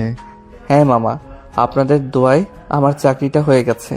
আজকে তো আমার প্রথম দিন, তাই তো সকাল সকাল চলে আসলাম। ও আচ্ছা, তাহলে তো এটা খুবই খুশির খবর। যাই হোক, তোমার জন্য অনেক শুভকামনা রইল। যাও ভেতরে ভালোভাবে চাকরি করো। অতঃপর সাগর সিকিউরিটি গার্ডের কাছ থেকে বিদায় নিয়ে ভিতরে চলে আসলো। সে তখন ওয়েটিং রুমে বসে অপেক্ষা করছে না, কারণ অফিসের পুরাতন ম্যানেজার তখনও বিদায় হয়নি। পুরাতন ম্যানেজার আজ আসবে আর সমস্ত কাজ তাকে বুঝিয়ে দিয়ে তারপর অফিস থেকে চলে যাবে। সাগর ওয়েটিং রুমে বসে আছে, ততক্ষণে এমডি স্যার অফিসে চলে এসেছে। কি ব্যাপার সাগর, তুমি এত সকাল সকাল চলে এসেছো? আসসালামু আলাইকুম স্যার, আজকে তো অফিসে আমার প্রথম দিন, তাই একটু তাড়াতাড়ি চলে এসেছি। ওয়ালাইকুম আসসালাম। আচ্ছা ঠিক আছে, ভালোই করেছো। এখন চলো তুমি আমার সঙ্গে, আমি ম্যানেজারের সঙ্গে তোমাকে কথা তারপর ম্যানেজার তোমাকে তোমার সমস্ত বুঝিয়ে দেবে। ওকে স্যার, ঠিক আছে, চলুন আমি আপনার সঙ্গে আসছি। এ কথা বলে সাগর এমডি স্যারের পিছন পিছন যেতে লাগলো। এমডি স্যার তাকে নিয়ে নিজের কেবিনে চলে গেল আর তারপর আগের ম্যানেজারকে ডেকে নিল। ম্যানেজার সাহেব, আপনি সাগরকে তার সমস্ত দায়িত্ব বুঝিয়ে দিন। ওকে স্যার, ঠিক আছে, আমি এইমাত্র অফিসে আসলাম। সাগর, তুমি আমার সঙ্গে এসো, আমি তোমাকে তোমার সমস্ত দায়িত্ব বুঝিয়ে দিচ্ছি। আর আমি এখনই চলে যাব, আমার একটু জরুরি কাজ আছে। আচ্ছা ঠিক আছে, কোনো সমস্যা নেই, তুমি চলে যাও। এবার কিন্তু তার আগে সাগরকে তুমি সব কাজ ভালোভাবে বুঝিয়ে দেবে, তারপরে কিন্তু যাবে। অতঃপর ম্যানেজার সাগরকে নিয়ে নিজের কেবিনে চলে গেল আর তারপর সমস্ত কাজ বুঝিয়ে দিয়ে সেখান থেকে চলে গেল। এদিকে সাগর কাজ করছিল, ঠিক তখনই এমডি স্যার তার কেবিনের দরজার সামনে দাঁড়িয়ে বলল, কি ব্যাপার সাগর, নতুন অফিসে প্রথম দিন, কেমন লাগছে তোমার? এবার কোনো অসুবিধা হচ্ছে না তো? না স্যার, একদমই না, সবকিছু একদম ঠিক আছে। এরপর এমডি স্যার আর কোনো কথা না বলে চুপচাপ সেখান থেকে চলে গেল। এরপর দিনগুলো ভালোই চলছিল, তখন আর টাকা পয়সার কোনো ঝামেলাও ছিল না। সাগর মোটামুটি মাস শেষে ভালো একটা মাইনে পেত। তাছাড়া বছর ঘুরতে না ঘুরতেই তার বেতন দ্বিগুণ হয়ে দাঁড়ালো, কারণ তার কাজের পারফরম্যান্স খুবই ভালো ছিল। তাই তো সেদিন এমডি স্যার সাগরকে নিজের কেবিনে ডেকে নিয়ে বললেন, সাগর, এই মাস থেকে তোমার বেতন 60,000 করে দেওয়া হলো। তুমি তো খুব ভালোই কাজ করতে পারো, তোমার কাজ দেখে আমি মুগ্ধ, তাই এত তাড়াতাড়ি তোমার বেতন বাড়িয়ে দিই। আপনাকে কি করে ধন্যবাদ দেব স্যার, সেই ভাষাটা আমার জানা নেই। সত্যি আপনি আমার অনেক বড় উপকার করেছেন। আপনি এত তাড়াতাড়ি আমার বেতন বাড়িয়ে দেবেন সেটা আমি ভাবতেই পারিনি। যাই হোক স্যার, সব মিলিয়ে আপনাকে কৃতজ্ঞতা জানানোর ভাষা আমার সত্যিই জানা নেই। এত কৃতজ্ঞতা প্রকাশ করার কি আছে? তুমি যথেষ্ট ভালো পারফরমেন্স করেছো, আমি তোমার কাজ দেখে তোমার বেতন বাড়িয়েছি। তুমি কখনোই কোনো কাজকে অফিসের বলে মনে করো না, তুমি সবসময় সব কাজকে নিজের কাজ বলেই মনে করো, আর সবকিছু তুমি নিজের মতন করেই সমাধান করে দাও। কখনো তোমাকে কোনো কাজের জন্য কোনো কথা বলতে হয়নি, তাই তো আমি খুশি হয়েছি তোমার ওপর। স্যার, আসলে আমি ছোটবেলায় একটা কথা শুনেছিলাম, কাজকে কখনো পর নয় আপন ভাবতে হয়। তাহলে এই কাজ আমাদের কাছে ধরা দেবে, তাই তো আমি সব সময় কাজকে নিজের বলে মনে করি আর আমি যত্ন সহকারে কাজ করি। এইভাবে কাজকে আপন করে নিও, তাহলে তুমি উন্নতির চরম শিখরে পৌঁছাতে পারবে। এবার যাই হোক, আমি এখন আসিফ, আর তোমাকে একটা কথা বলার ছিল। আমার মেয়ে আগামীকাল বাংলাদেশে ফিরে আসবে, আর আগামী সপ্তাহ থেকে আমাদের অফিসে জয়েন করবে। এরপর থেকে সেই এই অফিসের দেখাশোনা করবে। ও আচ্ছা, তাহলে তো খুবই ভালো খবর। আচ্ছা স্যার, ঠিক আছে, কোনো সমস্যা নেই। এরপর দেখতে দেখতে 1 সপ্তাহ সময় চলে গেল। সেদিন সাগর সকালবেলা ঘুম থেকে উঠতে পারছিল না। সকালবেলা যেন তার আরো খুব বেশি ঘুম পাচ্ছিল। সকাল প্রায় 10টা বেজে গেছে। তখন তার আম্মু তাকে ডাকতে আসলো। এই সাগর, কি হলো তোর? আজকে তুই অফিসে যাবি না নাকি? প্রতিদিনের মতো সকালবেলা তোকে ডাকতে হয় না, আজ আবার তোর কি হলো? কয়টা বাজে আম্মু? এই তো 9:50 বাজে। তুই এখনো ঘুম থেকে উঠছিস না কেন? তোর কি শরীর খারাপ লাগতেছে নাকি? কেন জানি না আজ খুব বেশি ঘুম পাচ্ছে। তুমি যাও, আমি ঘুম থেকে উঠে ফ্রেশ হয়ে আসছি। এই কথা বলে সাগর বিছানা থেকে নেমে ওয়াশরুমে চলে গেল। আর তখনই হঠাৎ মনে পড়ল এমডি স্যার গতকাল বলেছিল আজ অফিসে নতুন এমডি আসবে। তাড়াহুড়ো করে ওয়াশরুম থেকে বের হয়ে এসে রেডি হয়ে নিল। আর তারপর নাস্তা না করেই অফিসের উদ্দেশ্যে বের হয়ে পড়ল। অফিসে আস্তে আস্তে তার 10:15 বেজে গেছে। সে অফিসে এসে আগে নিজের কেবিনের দিকে যাচ্ছিল। তখনই অফিসের পিয়ন এসে তাকে বলল, আসসালামু আলাইকুম স্যার, আমাদের অফিসে তো আজ নতুন এডমিন ম্যাডাম এসেছে, উনি আপনাকে নিজের কেবিনে ডেকেছে। ওয়ালাইকুম আসসালাম। আচ্ছা ঠিক আছে, আপনি যান, আমি ম্যাডামের সঙ্গে দেখা করে নেব। এই কথা বলতে বলতে সাগর নিজের কেবিন থেকে বের হচ্ছিল আর মনে মনে বলছিল, আজকেই নতুন এমডি আসলো আর আজকে আমার অফিসে আসতে দেরি হলো। আল্লাহ জানে কি হতে চলেছে আমার সঙ্গে। এমডি স্যার তো খুব ভালো একজন মানুষ, কিন্তু ওনার মেয়ে কেমন সে সম্পর্কিত আমার বিন্দুমাত্র ধারণা নেই। যাই হোক, আগে ম্যাডামের সঙ্গে দেখা করি, তারপর যা হয় হবে। এই বলতে বলতে সাগর এমডি ম্যাডামের কেবিনের দরজার সামনে পৌঁছালো। আসসালামু আলাইকুম ম্যাডাম, আপনি আমাকে ডেকেছেন? নদী তখন ল্যাপটপে কাজ করছে। মাথা নিচু রেখেই বলল, ওয়ালাইকুম আসসালাম। হ্যাঁ, আমি আপনাকে ডেকেছি। আপনি আমাদের কোম্পানির ম্যানেজার, তবে আপনার প্রথম থেকে আসতে লেট হলো কেন? আপনি তো জানতেন আজ আমি আসব। আপনার উচিত ছিল সকাল সকাল অফিসে চলে আসার, কিন্তু তারপরও আপনি লেট করেছেন কেন? আই এম সরি ম্যাডাম, আসলে আজ সকালে কোনোভাবেই ঘুম ভাঙছিল না, তাই একটু দেরি হলো। দেখুন, এতদিন আমার আব্বু এই অফিস চালিয়েছে।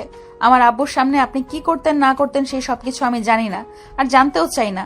তবে এখন থেকে এই অফিস আমি সামলাবো। এই অফিসে যা কিছু হবে সবকিছু আমার কথা মতো, আর আমি অনিয়ম একদম পছন্দ করি না। আচ্ছা ম্যাডাম, ঠিক আছে, কোনো সমস্যা নেই।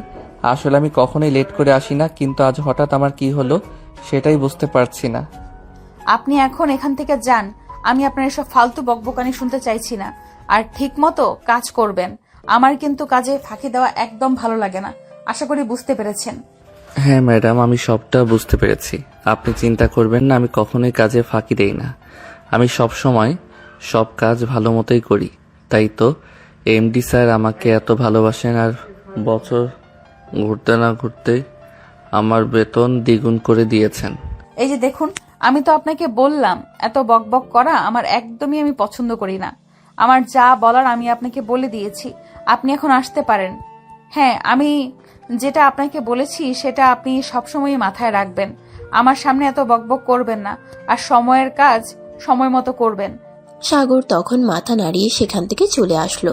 তবে সাগর একটা কথা মনে মনে ভাবতে লাগলো, এতক্ষণ আমার সঙ্গে কথা বলল, কিন্তু একটাবার আমার দিকে ফিরে তাকালো না, আর নিজের চেহারাটাও দেখালো না।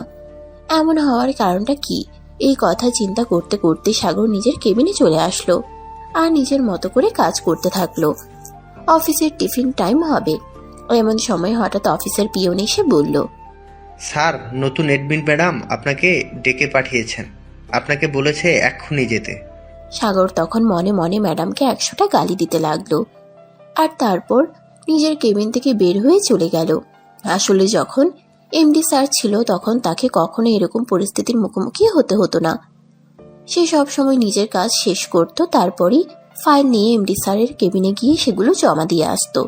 কিন্তু এই ম্যাডাম সকালবেলা একবার ডেকে পাঠালেন, এত বড় কথা শোনালেন, আবার এখন লাঞ্চের টাইম হয়ে গেছে, এখন আবার কেন ডেকে পাঠাচ্ছেন? এইসব ভাবতে ভাবতে সাগর রেডি হয়ে এমডি ম্যাডামের কেবিনের সামনে চলে আসলো। ম্যাডাম, আপনি আমায় ডেকে পাঠিয়েছেন? হ্যাঁ, আমি আপনাকে ডেকে পাঠিয়েছি। আসলে আমি দুপুরে খাবার অর্ডার করেছি রেস্টুরেন্ট থেকে, ভুল করে দুজনের খাবার পাঠিয়ে দিয়েছে। আমি তো শুনলাম আপনি নাকি দুপুরে খাবার নিয়ে আসেন না, তাই একজনের খাবারটা আপনার জন্য রেখে দিয়েছি। আপনি খাবারটা খেয়ে নিন। কিন্তু ম্যাডাম, আমি তো প্রতিদিন অফিসের ক্যান্টিন থেকেই দুপুরের খাবার খেয়ে নেই, আমার লাগবে না। মিস্টার সাগর, আপনি ভুলে যাবেন না এটা আপনার স্বাধীনতার জায়গা না, এটা আমার অফিস। এখানে আমি যা বলবো তাই হবে। এটা তো আপনাকে সকালবেলায় আমি বলে দিয়েছিলাম, তাহলে এখন আবার আপনি আমার মুখে মুখে তর্ক কেন করছেন? আই এম সরি ম্যাডাম, আমি আপনার সঙ্গে তর্ক করতে চাইনি। তাহলে আমি আপনাকে যেটা বলেছি সেটাই করুন। টেবিলের উপরে একটা প্যাকেটে খাবার রাখা আছে, ওটা আপনি নিয়ে যান আর খেয়ে নেবেন। সাগর তখন কোনো কথা না বলে চুপচাপ টেবিলের উপর রাখা খাবারের প্যাকেটটা নিয়ে চলে আসলো আর মনে মনে ভাবতে লাগলো, ম্যাডাম কি খুব বাজে নাকি? বাহিরে বাজে হলেও ভিতরে ভালো। এইসব চিন্তা করতে করতে সে নিজের কেবিনে চলে আসলো আর তারপর খাবারটা খেয়ে নিল। খাবার খেয়ে আবার নিজের মতো কাজ করতে থাকলো। বিকাল 3টা বাজে। তার কাজ শেষ করেছে। এমডি ম্যাডামের রুমে ফাইলগুলো জমা দিতে গেল। ম্যাডাম, আমার আজকের কাজ শেষ। এই নিন ফাইলগুলো, আপনি একটু চেক করে সাইন করে দিবেন। আপনাকে কাজের দায়িত্ব দেওয়া হয়েছে, আপনি আপনার মতো করে কাজ করবেন আর আপনি সঠিক করেই কাজটা করবেন। আর আপনি যদি সঠিক করে কাজটা করেন তাহলে আমার আবার চেক করার কি আছে? কিন্তু তারপরও ম্যাডাম, আমার মনে হয় একবার আপনার এগুলো চেক করে নেওয়া উচিত। আপনি আমাদের অফিসের এমডি ম্যাডাম, তাই। আমি কোনো কাজ চেক করতে পারবো না। আব্বুর কাছে শুনেছি আপনি সব সময় নাকি সব কাজ মন দিয়ে করেন, তাই আপনি যা করবেন তাই আমি সাইন করে দিব। কোনো চেক করতে পারবো না, বুঝতে পেরেছেন? আমিও দেখতে চাই আপনি কতটা মনোযোগ দিয়ে কাজ করেন। আর যদি কখনো কোনো ফাইলে গোলমাল হয় তাহলে কিন্তু আপনার খবর আছে, এটা বলে দিলাম। ম্যাডাম, আমি সাধারণ একজন মানুষ, আমার তো হিসেবে গরমিল হতেই পারে, তাই তো বলছি আপনি একটু চেক করে তারপর সাইন করে দিবেন। Shut up! আমি আপনাকে কতবার বলেছি আপনি আমার মুখে মুখে কথা বলবেন না। আপনাকে যখন দায়িত্ব দিয়েছি তখন আপনি দায়িত্ব নিয়েই কাজ করবেন। আচ্ছা ম্যাডাম, ঠিক আছে। আচ্ছা ম্যাডাম, ঠিক আছে, কোনো সমস্যা নেই। আমি কাজ করে চেক করে তারপর আপনাকে দিতে আসবো। এই বলে সাগর ফাইলগুলো জমা দিয়ে তারপর নদীর কেবিন থেকে বের হয়ে আসলো। কিন্তু বরাবরের মতো একটা বিষয় তাকে খুব ভাবাচ্ছে। নদী একটাবারও তার দিকে ফিরে তাকালো না। যে মানুষটা এত কড়া করে কথা বলতে পারে সেই মানুষটার চোখে চোখ রেখে কথা বলতে পারে না নাকি? কোনো সমস্যা আছে এর মধ্যে? এই কথাগুলো ভাবতে ভাবতেই সাগর নিজের কেবিনে চলে আসলো। তখনই হঠাৎ তার কেবিনের দরজায় কেউ নক করলো। এই যে মিস্টার সাগর, আমি কি আসতে পারি? কথাটা শুনে সাগর অনেকটা চমকে গেল আর দরজার দিকে তাকিয়ে দেখলো নদী তার কেবিনের দরজার সামনে দাঁড়িয়ে আছে। সে অনেকটা অবাক হয়ে নদীকে প্রশ্ন করলো, কি ব্যাপার নদী, এতদিন পর হঠাৎ তুমি কোথা থেকে আসলে? আর আমার অফিসের ঠিকানাই বা কি করে জানলে? কেন এত অবাক হচ্ছ কেন? আমি তো বলেছিলাম পৃথিবীটা গোল, আর আমার ভালোবাসা যদি সত্যি হয় তাহলে আরো একবার তোমার সঙ্গে দেখাটা আমার হয়ে যাবে। হ্যাঁ, সবকিছুই বুঝলাম, কিন্তু এতদিন পর তুমি কোথা থেকে ফিরে আসলে আর আমার অফিসে কি করে? ভালোবাসি তোমায়, তাই তো ভালোবাসার টানে ফিরে এসেছি। যাই হোক, দিনকাল কেমন যাচ্ছে তোমার? এই তো আলহামদুলিল্লাহ। বিয়ে শাদী করেছো নাকি করবে বলে চিন্তা ভাবনা করছো?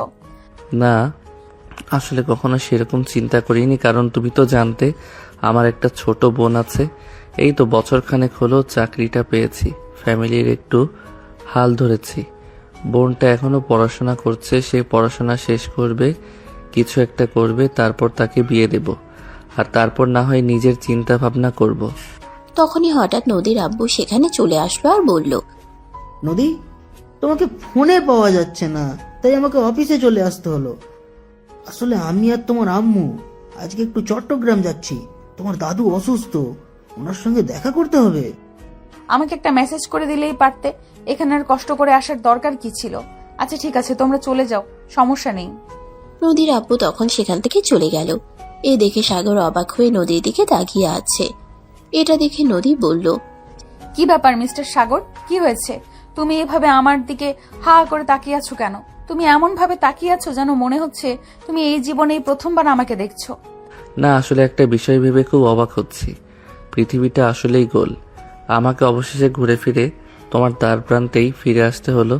তুমি বিশ্বাস করো, আমি যদি জানতাম এই অফিসটা তোমার বাবার আর এই অফিসের এমডি স্যার তোমার বাবা, তাহলে আমি কখনো এই অফিসে চাকরি নিতাম না। কেন তুমি এখনো আমার ভালোবাসাকে অবহেলা করো? আমি তো তোমায় সত্যিই ভালোবাসি, তোমায় ভালোবেসে কাছে পেতে চেয়েছি। এটা তো আমার কোনো অন্যায় হতে পারে না।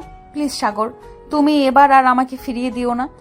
আপনাকে কাছে টেনে নেওয়ার মতো কোনো শক্তিও আমার নেই, কারণ আপনি আমাদের অফিসের এমডি স্যারের একমাত্র আদরের রাজকন্যা। আপনাকে দূর থেকে ভালোবাসা যায়, যেমন আমরা আকাশের চাঁদকে ভালোবাসি, কিন্তু তাকে ছুঁয়ে দেখার সাধ্য নেই।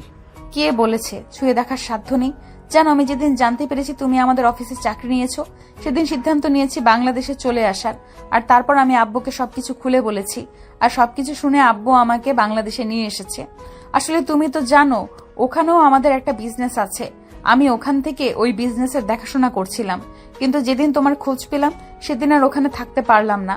তোমার ভালোবাসা আমাকে টেনে নিয়ে এসেছে। এসব আপনি কি বলছেন? আমি তো কিছুই বুঝতে পারছি না। হ্যাঁ, আমি যা বলছি একদম সত্যি কথাই বলছি। আমি যেদিন জানতে পেরেছি তুমি আমাদের অফিসে চাকরি করো, সেদিনই আমি আব্বুকে সবকিছু খুলে বলেছি। তাছাড়া আব্বু সবসময় তোমার প্রশংসা করত, তাই তোমাকে দেখার খুব ইচ্ছে হয়েছিল। তাই সেদিন আব্বু ভিডিও কলে তোমাকে দেখায়, আর তারপরে আমি নিশ্চিত হয়েছি এটা আমার সাগর, যাকে আমি খুব ভালোবাসতাম। তাই আমি আব্বুকে সবকিছু খুলে বলি, আর আব্বু সবকিছু মেনে নিয়েছে।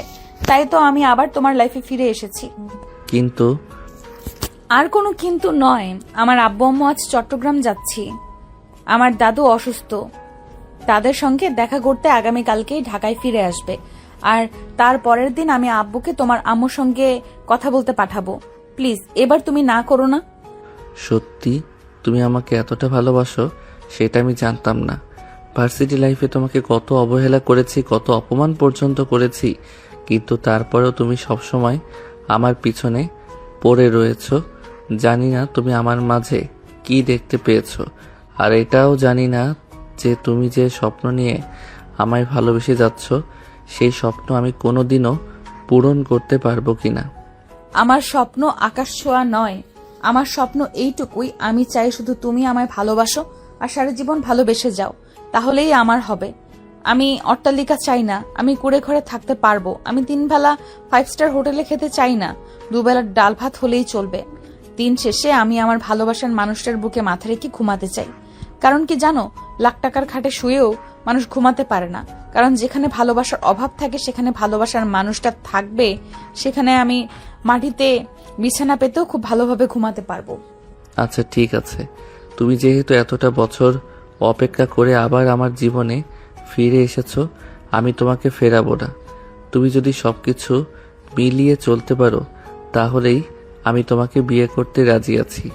আমি সব রকম পরিস্থিতিতেই তোমার পাশে আমাকে মানিয়ে নিতে পারবো, কারণ আমি তো আমার বাবার একমাত্র মেয়ে। আমার বাবার যা কিছু আছে, বাবার পরে সবকিছুর উত্তরাধিকারী শুধুমাত্র আমি। তাই তুমি কোনো চিন্তা করো না, আমি তোমার এবং তোমার ফ্যামিলির প্রত্যেকটা মানুষের দায়িত্ব নিতে চাই। সাগর তখন আর কোনো কথা বলল না। পরের দিন নদীর আব্বু আম্মু যখন ঢাকায় ফিরে আসলো, নদী তখন তার আব্বুর সঙ্গে সামনাসামনি বসে কথা বলল। আব্বু, আমি সাগরের সঙ্গে কথা বলেছি, সে আমাকে বিয়ে করতে রাজি হয়েছে। তুমি তার আম্মুর সঙ্গে কথা বলো। তুই সত্যি বলছিস সাগর রাজি হয়েছে? কিন্তু এটা যেন আমার বিশ্বাস হচ্ছে না। আমি সাগরকে খুব কাছ থেকেই দেখেছি, ছেলেটা খুব সহজ সরল আর খুব ভালো মনের মানুষ। তুই যদি সাগরকে নিজের লাইফ পার্টনার হিসাবে পাস তাহলে তুই খুব ভাগ্যবান হবি রে মা।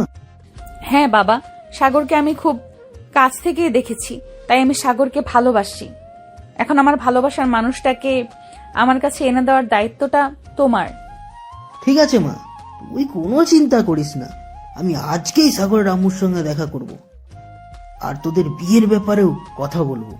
অতঃপর সেদিন বিকেল বেলা নদীর আব্বু সাগরের আম্মুর সঙ্গে দেখা করতে তাদের বাড়িতে চলে গেল। তাদের ছোট্ট একটা বাড়ি। এখনো সাগর পাকা বাড়ি করে উঠতে পারেনি, কারণ সে তো সবেমাত্র ছোট্ট একটা চাকরি করছে, সংসার সামলাচ্ছে, বোনের পড়াশোনার খরচ চালাচ্ছে, সেই সঙ্গে মায়ের ওষুধের খরচ। নদীর আব্বু বাড়ির ভিতরে প্রবেশ করতেই সাগরের ছোট বোন দৌড়ে আসলো আর ওনাকে দেখে প্রশ্ন করলো, আসসালামু আলাইকুম আঙ্কেল, কে আপনি? আপনাকে তো চিনতে পারলাম না। ওয়ালাইকুম আসসালাম মামুনি, তুমি আমাকে চিনতে পারবে না। আমি তোমার ভাইয়া যে অফিসে চাকরি করে সেই অফিসের এমডি। আমি তোমার আম্মুর সঙ্গে দেখা করতে।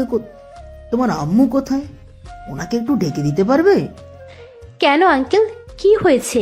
আমাকে প্লিজ বলবেন আমার ভাইকে কোন সমস্যা হয়েছে? আপনি প্লিজ আমাকে বলেন। না মামুনি, সেরকম কোনো বিষয় নেই। আমি তোমার আম্মুর সঙ্গে তোমার ভাইয়ের বিয়ের ব্যাপারে কথা বলতে এসেছি। তবে প্লিজ তুমি তোমার আম্মুকে একটু ডেকে দাও। ও, এই ব্যাপার? আচ্ছা ঠিক আছে আঙ্কেল, আপনি এসে বসুন, আমি এক্ষুনি আম্মুকে নিয়ে আসছি। আসলে আমি অনেকটা ভয় পেয়ে গিয়েছিলাম, আপনি বলছেন আমি আম্মুকে নিয়ে আসছি। এই কথা বলে তিশা ভিতরের রুমে চলে গেল আর তারপর তার আম্মুকে নিয়ে আসলো। সাগরের আম্মু আর নদীর আব্বু দুজনে সামনাসামনি বসে আছে। আসসালামু আলাইকুম। হ্যাঁ বলুন, আপনি আমার সঙ্গে কি ব্যাপারে কথা বলতে চান? ওয়ালাইকুম আসসালাম। আমি আসলে সাগরের বিয়ের ব্যাপারে কথা বলতে। হ্যাঁ বলুন। দেখুন, আমাদের তো এখনো আর্থিক অবস্থা এতটা ভালো হয়নি যে আমরা আরেকটা বাড়তি মানুষ খাওয়াতে পারবো। তাই আমরা এখানেই আমাদের ছেলের বিয়ের ব্যাপারে কিছু চিন্তা করছি না। আরে বিয়ান সাহেবা, আগে আপনি আমার কথাটা তো পুরোটা শুনেন, তারপর আপনার যা বলার আমাকে বলুন। কিন্তু আপনি তো আমাকে কোথায় শেষ করতে দিচ্ছেন না। ও আচ্ছা ঠিক আছে, বলুন আপনি কি বলতে চান। দেখুন, আপনাকে হয়তো বলা হয়নি যে নীল যে অফিসে চাকরি করে আমি সেই অফিসের। আমি এখন থেকে আমার ব্যবসার সমস্ত কাজ থেকে বিরতি নিয়েছি। এখন সবকিছু আমার মেয়ে সামনে, আর নদী আমার একমাত্র সন্তান। আমার পরে সমস্ত সম্পত্তির একমাত্র উত্তরাধিকারী নদীই হবে। দেখুন, আমি আপনাকে এ ব্যাপারে কোনো কথা বলতে পারলাম না। জীবনটা আমার ছেলের, তাই আমি চাই আমার ছেলের সমস্ত ব্যাপারে আমার ছেলে নিজ সিদ্ধান্ত নিক। তাই এটাই ভালো হবে যে আপনি আমার ছেলের সঙ্গে কথা বলুন। সাগরের সঙ্গে নদী কথা বলেছে, সাগর রাজি আছে, তাই আমি আপনার সঙ্গে কথা বলতে চলে আসলাম। এখন আপনি যদি রাজি থাকেন তাহলে আমি শুভ কাজটা সেরে ফেলতে পারি। তাছাড়া দেখুন, আমার মেয়েটা সেই ভার্সিটি লাইফ থেকে আপনার ছেলেটাকে পছন্দ করে, তো আর এত বছর পরেও আপনার ছেলের জন্যই অপেক্ষা করে রয়েছে। কতবার আমি তাকে বিয়ের জন্য প্রেসার দিয়েছি, কিন্তু সে কোনোদিনই বিয়ের জন্য রাজি হয়নি, কারণ সে সাগরকে সত্যিই মনে প্রাণে ভালোবাসতো। আম্মু, আঙ্কেল মনে হয় একদম সত্যি কথাই বলেছে, কারণ আমিও দেখেছি এই যুগের ছেলেরা কত সৎ প্রেম করে। কিন্তু তোমার ছেলেকে কোনোদিন কোনো মেয়ের দিকে ফিরে তাকাতেও দেখিনি। তাই আমি বলি তুমি সম্মতি দিয়ে দাও, আর শুভ কাজটা ভালোই হয়ে যাক। আচ্ছা ঠিক আছে, আপনি যখন বলছেন আমি রাজি আছি। তবে আমার ছেলের সঙ্গে আরও একবার আপনি নিজে কথা বলেন নেবেন। সে যদি রাজি না থাকে তাহলে এই বিয়েটা করানোর খুব একটা প্রয়োজন আছে বলে আমি মনে করি না। ঠিক আছে, আপনি কোনো চিন্তা করবেন না, আমি আরো একবার সাগরের সঙ্গে কথা বলে নেব। দেখুন, আমি আপনার চিন্তা ভাবনা করে তারপরেই কিন্তু আপনার এখানে এসেছি। আমার মনে হয় সাগর এতে রাজি আছে, তা না হলে নদী আমাকে এভাবে জোর দিয়ে বলতো না। যাই হোক, আজ তাহলে আসি আমি। আরে এটা আপনি কি বলছেন? আমাদের ছেলেমেয়েদের মধ্যকার সম্পর্কটা হোক বা না হোক, আপনি বাড়ির মেহমান, প্রথমবার আমাদের বাড়িতে এসেছেন, খালি মুখে চলে যাবেন এটা তো হতে পারে না। তিশা, দেখো মিষ্টি আছে, তোমার আঙ্কেলের জন্য মিষ্টি নিয়ে আসো। হ্যাঁ আম্মু, আমি এক্ষুনি নিয়ে আসছি। আর আঙ্কেল, আপনি আমাকে 5টা মিনিট সময় দিন, আমি কিন্তু খুব ভালো করে কফি বানাতে পারি। আপনার জন্য 1 কাপ কফি বানিয়ে নিই, আপনার খেতে খুব ভালো লাগবে। ঠিক আছে মামুনি, তাই নিয়ে এসো। আমি আবার কফি খেতে খুব পছন্দ করি। তুমি যখন বলছো তুমি খুব ভালো কফি বানাতে পারো, তাহলে তো আমি 5 মিনিট বসতেই পারি। এই বলে সাগরের আম্মু আর এমডি স্যার ড্রয়িং রুমে বসে গল্প করতে থাকলো। এদিকে তিশা কিচেনে গিয়ে 1 কাপ গরম গরম কফি বানিয়ে আনলো আর ফ্রিজ থেকে কিছু মিষ্টি নিয়ে আসলো। নাস্তা শেষ হলে এমডি স্যার সাগরের আম্মুর থেকে বিদায় নিয়ে বের হয়ে চলে গেল। তখনই নদী তার আব্বুকে ফোন দিল। তা কি ব্যাপার আব্বু, তুমি কি সাগরের আম্মুর সঙ্গে কথা বলতে গিয়েছিলে? সাগরের আম্মু কি বললো? হ্যাঁ, আমি ওনার সঙ্গে কথা বলেছি, আমি ওনাকে সবকিছু বুঝিয়ে বলেছি, আর উনি রাজিও হয়ে গেছেন। তারপরে উনি বলেছেন আরো একবার সাগরের সঙ্গে কথা বলে নিতে। সাগর যদি এই বিয়েতে রাজি থাকে তাহলে উনি এই বিয়েতে রাজি, নয়তো উনি রাজি নন। তাছাড়া উনি সবটাই সাগরের উপর। আচ্ছা ঠিক আছে, আমি বাসায় এসে তারপর তোমার সঙ্গে কথা বলবো। এবারে নদী ফোনটা কেটে দিল, আর এদিকে কিছু করার মতোই সাগর তার কেবিনে আসলো। May I come in madam? এই তোমাকে না বলেছি তুমি এখন আর আমাকে ম্যাডাম ম্যাডাম বলে ডাকবে না।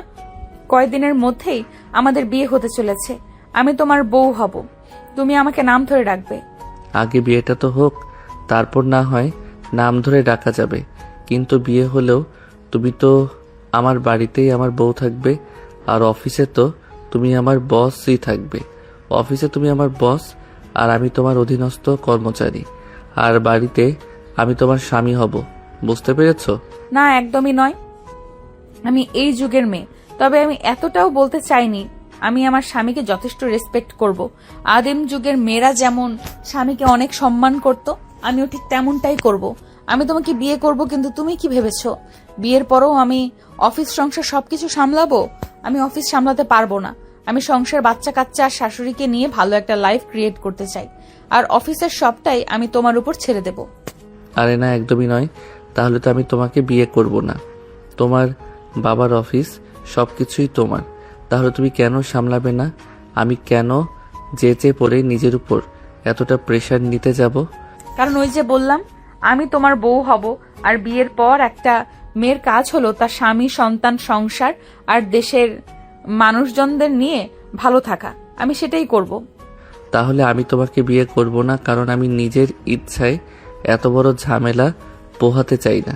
এত বড় অফিস আর কত বড় দায়িত্ব, এত সবকিছু আমি সামলাতে পারবো না। তাছাড়া এইটুকুই নাই, কানাডাতে তোমাদের বিজনেস রয়েছে, এত কিছু সামলানো আমার পক্ষে সম্ভব নয়। তাই এটাই ভালো হয় যে আমি তোমাকে বিয়েটাই না করি। কি বললে তুমি? তুমি আমাকে বিয়ে করবে না? আচ্ছা ঠিক আছে, তোমাকে বিয়ে করতে হবে না। আমি আজকেই আর এই মুহূর্তেই সুইসাইড করব, কারণ যে জীবনে আমি তোমাকে পাবো না সেই জীবন রেখে আমার কোনো লাভ নেই। চলে যাও তুমি এখান থেকে। আরে পাগলি মেয়ে, এসব তুমি কি বলছো? আমি তো শুধু তোমার সঙ্গে মজা করলাম, আর তুমি এভাবে কথা বলছো কেন? আমি তোমায় ভালোবাসি, সত্যি অনেক বেশি ভালোবাসি। তোমাকে আমি কখনোই হারাতে চাই না। আমি তো শুধু তোমার সঙ্গে মজা করছিলাম। তাছাড়া এটা তুমি ভেবে দেখো, এত বড় অফিসের দায়িত্ব আমি সামলাতে পারবো না। তুমি যদি না পারো তাহলে তো আমি আছি।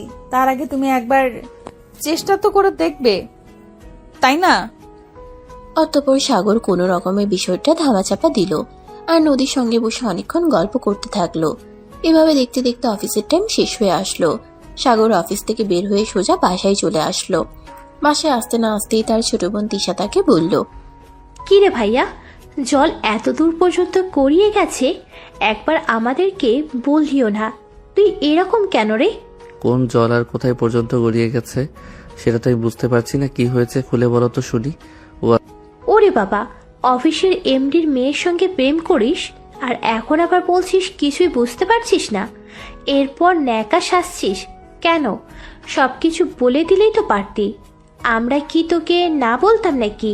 আচ্ছা এই ব্যাপার, শোন, এটা তো তোরা সবাই জানিস যে ভার্সিটি লাইফে নদী আমার পিছনে কিভাবে ঘুরঘুর করত, কিন্তু আমি কখনোই তাকে পাত্তা দিতাম না।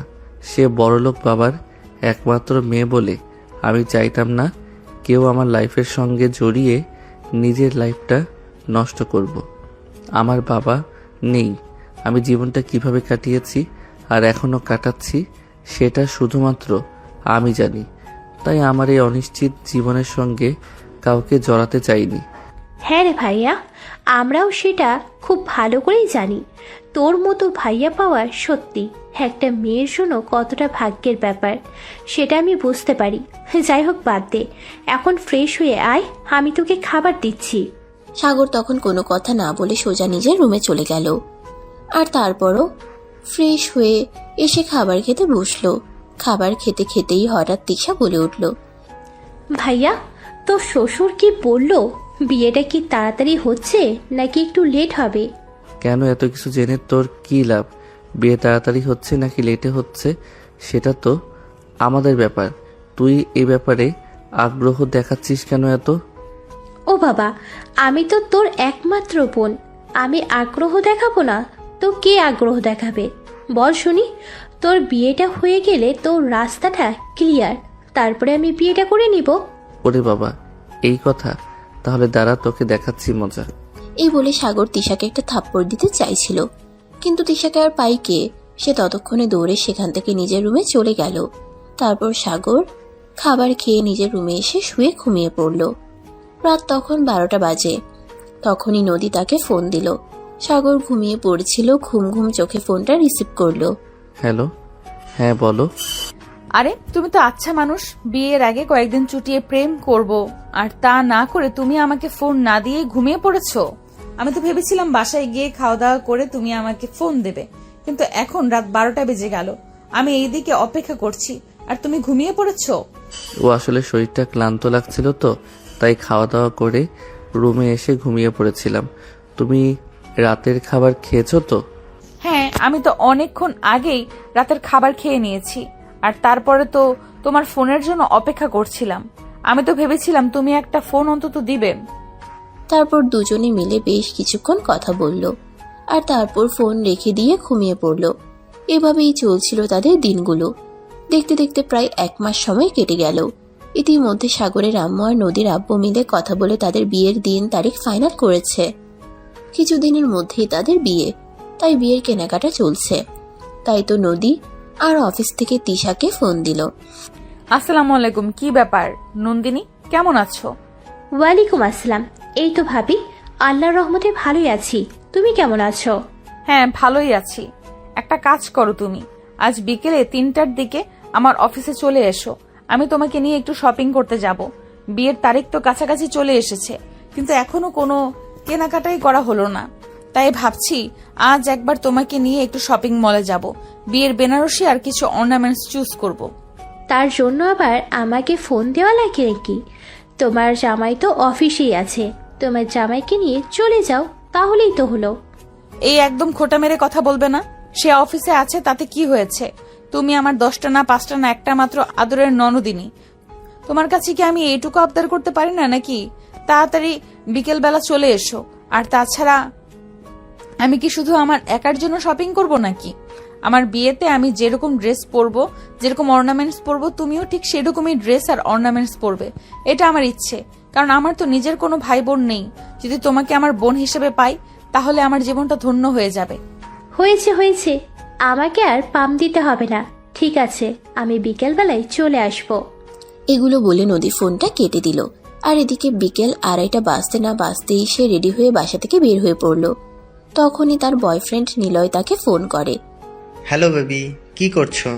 তুমি তো জানোই সামনে আমার ভাইয়ের বিয়ে, তাই ভাবি আমাকে ফোন করে বলল অফিসে চলে যেতে, আর সেখান থেকে আমাকে নিয়ে শপিং করতে যাবে। ও তাই বুঝি? তাহলে আমার জন্য কি আনবে সেটা তো বললে না। হাজার হোক, একমাত্র শালাবাবুর বিয়ে বলে কথা, সেখান থেকে কিছু অন্তত আশা করতেই পারি। শালা বাবু তো তোমার, তাহলে তুমি আমাকে কেন বলছো? তুমি নিজেই তোমার শালাবাবুকে বলে দাও না, শালাবাবুর বিয়েতে তোমার কি গিফট চাই। দূর, তুমিও না যা তা। শ্বশুরবাড়ির মানুষের কাছ থেকে গিফট চেয়ে নিতে হয় নাকি? শ্বশুরবাড়ির মানুষ যখন মনে চাইবে তখন তারা নিজে থেকেই আমাকে গিফট করবে। আমি কেন তাদের কাছ থেকে চেয়ে নেব? আচ্ছা মশাই, ঠিক আছে, তাহলে এখন ফোনটা রাখি, রাতে বাসায় ফিরে। এই বলে তিশা ফোনটা কেটে দিল। আর এদিকে যথাসময়ে নদীর অফিসে এসে পৌঁছে গেল। তিশা নদীর কেবিনের দিকে যাচ্ছিল, তখনই হঠাৎ সাগর নিজের কেবিন থেকে বের হলো আর তিশাকে অফিসে দেখতে পেয়ে বলল, কি রে, তুই হঠাৎ অফিসে কেন? মানে ভাবি তোমাকে কিছু বলেনি? একটু আগে ভাবি তো আমাকে ফোন দিয়ে বলল অফিসে চলে আসতে। ভাবি নাকি আমাকে নিয়ে শপিংয়ে যাবে। ওরে বাবা, এখনো বিয়েটাই হলো না আর তুই ভাবি বানিয়ে নিলি? বিয়েটা হয়নি তো কি হয়েছে, কিছুদিনের মধ্যেই তো বিয়েটা হতে যাচ্ছে। তাই তো আগে থেকেই ভাবি ডাকার অভ্যাসটা করছি, তা না হলে যদি আবার পরে ভাবি ডাকতে না পারি। এই বলে তিশা সাগরকে পাশ কাটিয়ে নদীর কেবিনে চলে গেল। নদী তখন অফিসের কিছু কাজ করছিল। তিশা তাই দরজায় দাঁড়িয়ে নক করলো। Excuse me, may I come in? আরে তিশা, তুমি অনুমতি কেন নিচ্ছ? আসো না, ভেতরে আসো। তুমি প্লিজ একটু 10 মিনিট বসো, আমি আমার হাতের কাজটা শেষ করে তারপরে তোমাকে নিয়ে বের হব। তাড়াহুড়ো করে কাজগুলো করছিলাম, আর তখনই ছোট একটা ভুল হয়ে গেল, তাই আবার কাজটা রিপিট করতে হচ্ছে। আচ্ছা ঠিক আছে, কোনো সমস্যা নেই, তুমি মন দিয়ে কাজ করো, আমি এখানে বসি। যাই হোক, তোমার অফিসটা কিন্তু বেশ ভালোই, আমার খুব পছন্দ হয়েছে। তাই নাকি? তাহলে চাইলে তোমার ভাইয়ার সঙ্গে তুমিও অফিসে জয়েন করতে পারো, আমার কোনো সমস্যা নেই কিন্তু। আরে না, আমার আবার এত চাকরি করার কোনো ইচ্ছে নেই। বিয়ের আগে ছোট্ট একটা চাকরি নিব, আর তারপর সংসার করে জামাইকে নিয়ে ভালো থাকবো। আর জামাই যদি আমাকে বলে চাকরি করতে হবে না, তাহলে করব না, দ্যাটস ইট। ও তাহলে তো খুবই ভালো, দাঁড়াও আমি তোমার জন্য কফির অর্ডার করি। এই বলে নদী তখনই তার পিয়নকে কফি নিয়ে আসতে বলল আর নিজের কাজগুলো করতে লাগলো। এভাবে 10 মিনিটের মধ্যেই নদীর কাজ হয়ে গেল আর এদিকে তিশার কফি খাওয়াও হয়ে গেল। তারপর দুজনে মিলে অফিস থেকে বেরিয়ে প্রায় তখন রাত 10টা বেজে গেছে। তারা দুজনে তখনও কেনাকাটা করছে। তাদের কেনাকাটা যেন শেষ হতেই চাইছে না। তখনই সাগর নদীকে ফোন দিল। আরে কই তোমরা? তিশা এখনো বাসায় ফিরেনি কেন? তিশা বাসায় ফিরবে কোথা থেকে? আমরা তো এখনো শপিং মল থেকেই বের হইনি। চিন্তা করো না, আমি আমার ড্রাইভারকে দিয়ে তিশাকে বাসায় পৌঁছে দেব। এই সবে মাত্র শপিং শেষ হলো, আমরা দুজনে ডিনার করব আর তারপরেই বাসায় ফিরবো। তোমরা এখনই যা শুরু করেছো, আমি বুঝতে পারছি না আমার ভবিষ্যৎ দিন কিভাবে যাবে। এখনো বিয়েটাই হলো না, আর এখনই হব ননদীকে নিয়ে রাত 10টা পর্যন্ত শপিং মলে শপিং করছো। আল্লাহ জানে আমার কপালে কি হতে চলেছে। এই দেখো, একদম বেশি কথা বলবে না। এত কথা বলা কিন্তু আমার একদমই পছন্দ নয়, এটা তুমি খুব ভালো করেই জানো। তাই চুপচাপ শুয়ে পড়ো, ঘুমিয়ে পড়ো। আমি বাসায় গিয়ে তারপর তোমাকে ফোন দেব। আর তিশাকে নিয়ে চিন্তা করতে হবে না, তিশা সময় মতো বাসায় পৌঁছে যাবে। এই কথা বলে নদী ফোনটা কেটে দিল আর তারপর দুজনে বাসার উদ্দেশ্যে রওনা দিল। নদীর বাসার সামনে এসে নদী গাড়ি থেকে নেমে পড়লো আর তিশাকে বলল, সাবধানে যেও, আর ড্রাইভার আঙ্কেল আপনি ওকে বাসায় পৌঁছে ভেতরে দিয়ে তারপরেই কিন্তু আসবেন। ঠিক আছে, তুমি কোনো চিন্তা করো না, আমি ঠিকমতো বাসায় পৌঁছে যাব। অতঃপর নদী বাসার ভিতরে ঢুকে গেল আর এদিকে তিশা গাড়িতে করে বাসায় চলে গেল। সে যখন বাড়িতে ঢুকলো তখন রাত আনুমানিক 11টার মতো বাজে। কলিং বেল চাপ দিতেই তার আম্মু এসে দরজা খুলে দিল আর তাকে দেখে একটু রেগে গিয়ে বলতে লাগলো, এই এত রাত করে কেউ বাড়িতে ফেরে? আমি কি করব আমাকে বলো। তোমার বৌমা শপিং করতে গেছে, তার শপিং যেন শেষই হতে চাইছে না, তাই তো এত রাত হয়ে গেল। এখানে আমার কি দোষ বলো আমাকে? আচ্ছা ঠিক আছে, এখন টেবিলে খাবার রাখা আছে, চুপচাপ খেয়ে রুমে গিয়ে ঘুমিয়ে পড়। আমি তো বাইরে থেকে খাবার খেয়ে এসেছি, এখন আর খাবো না।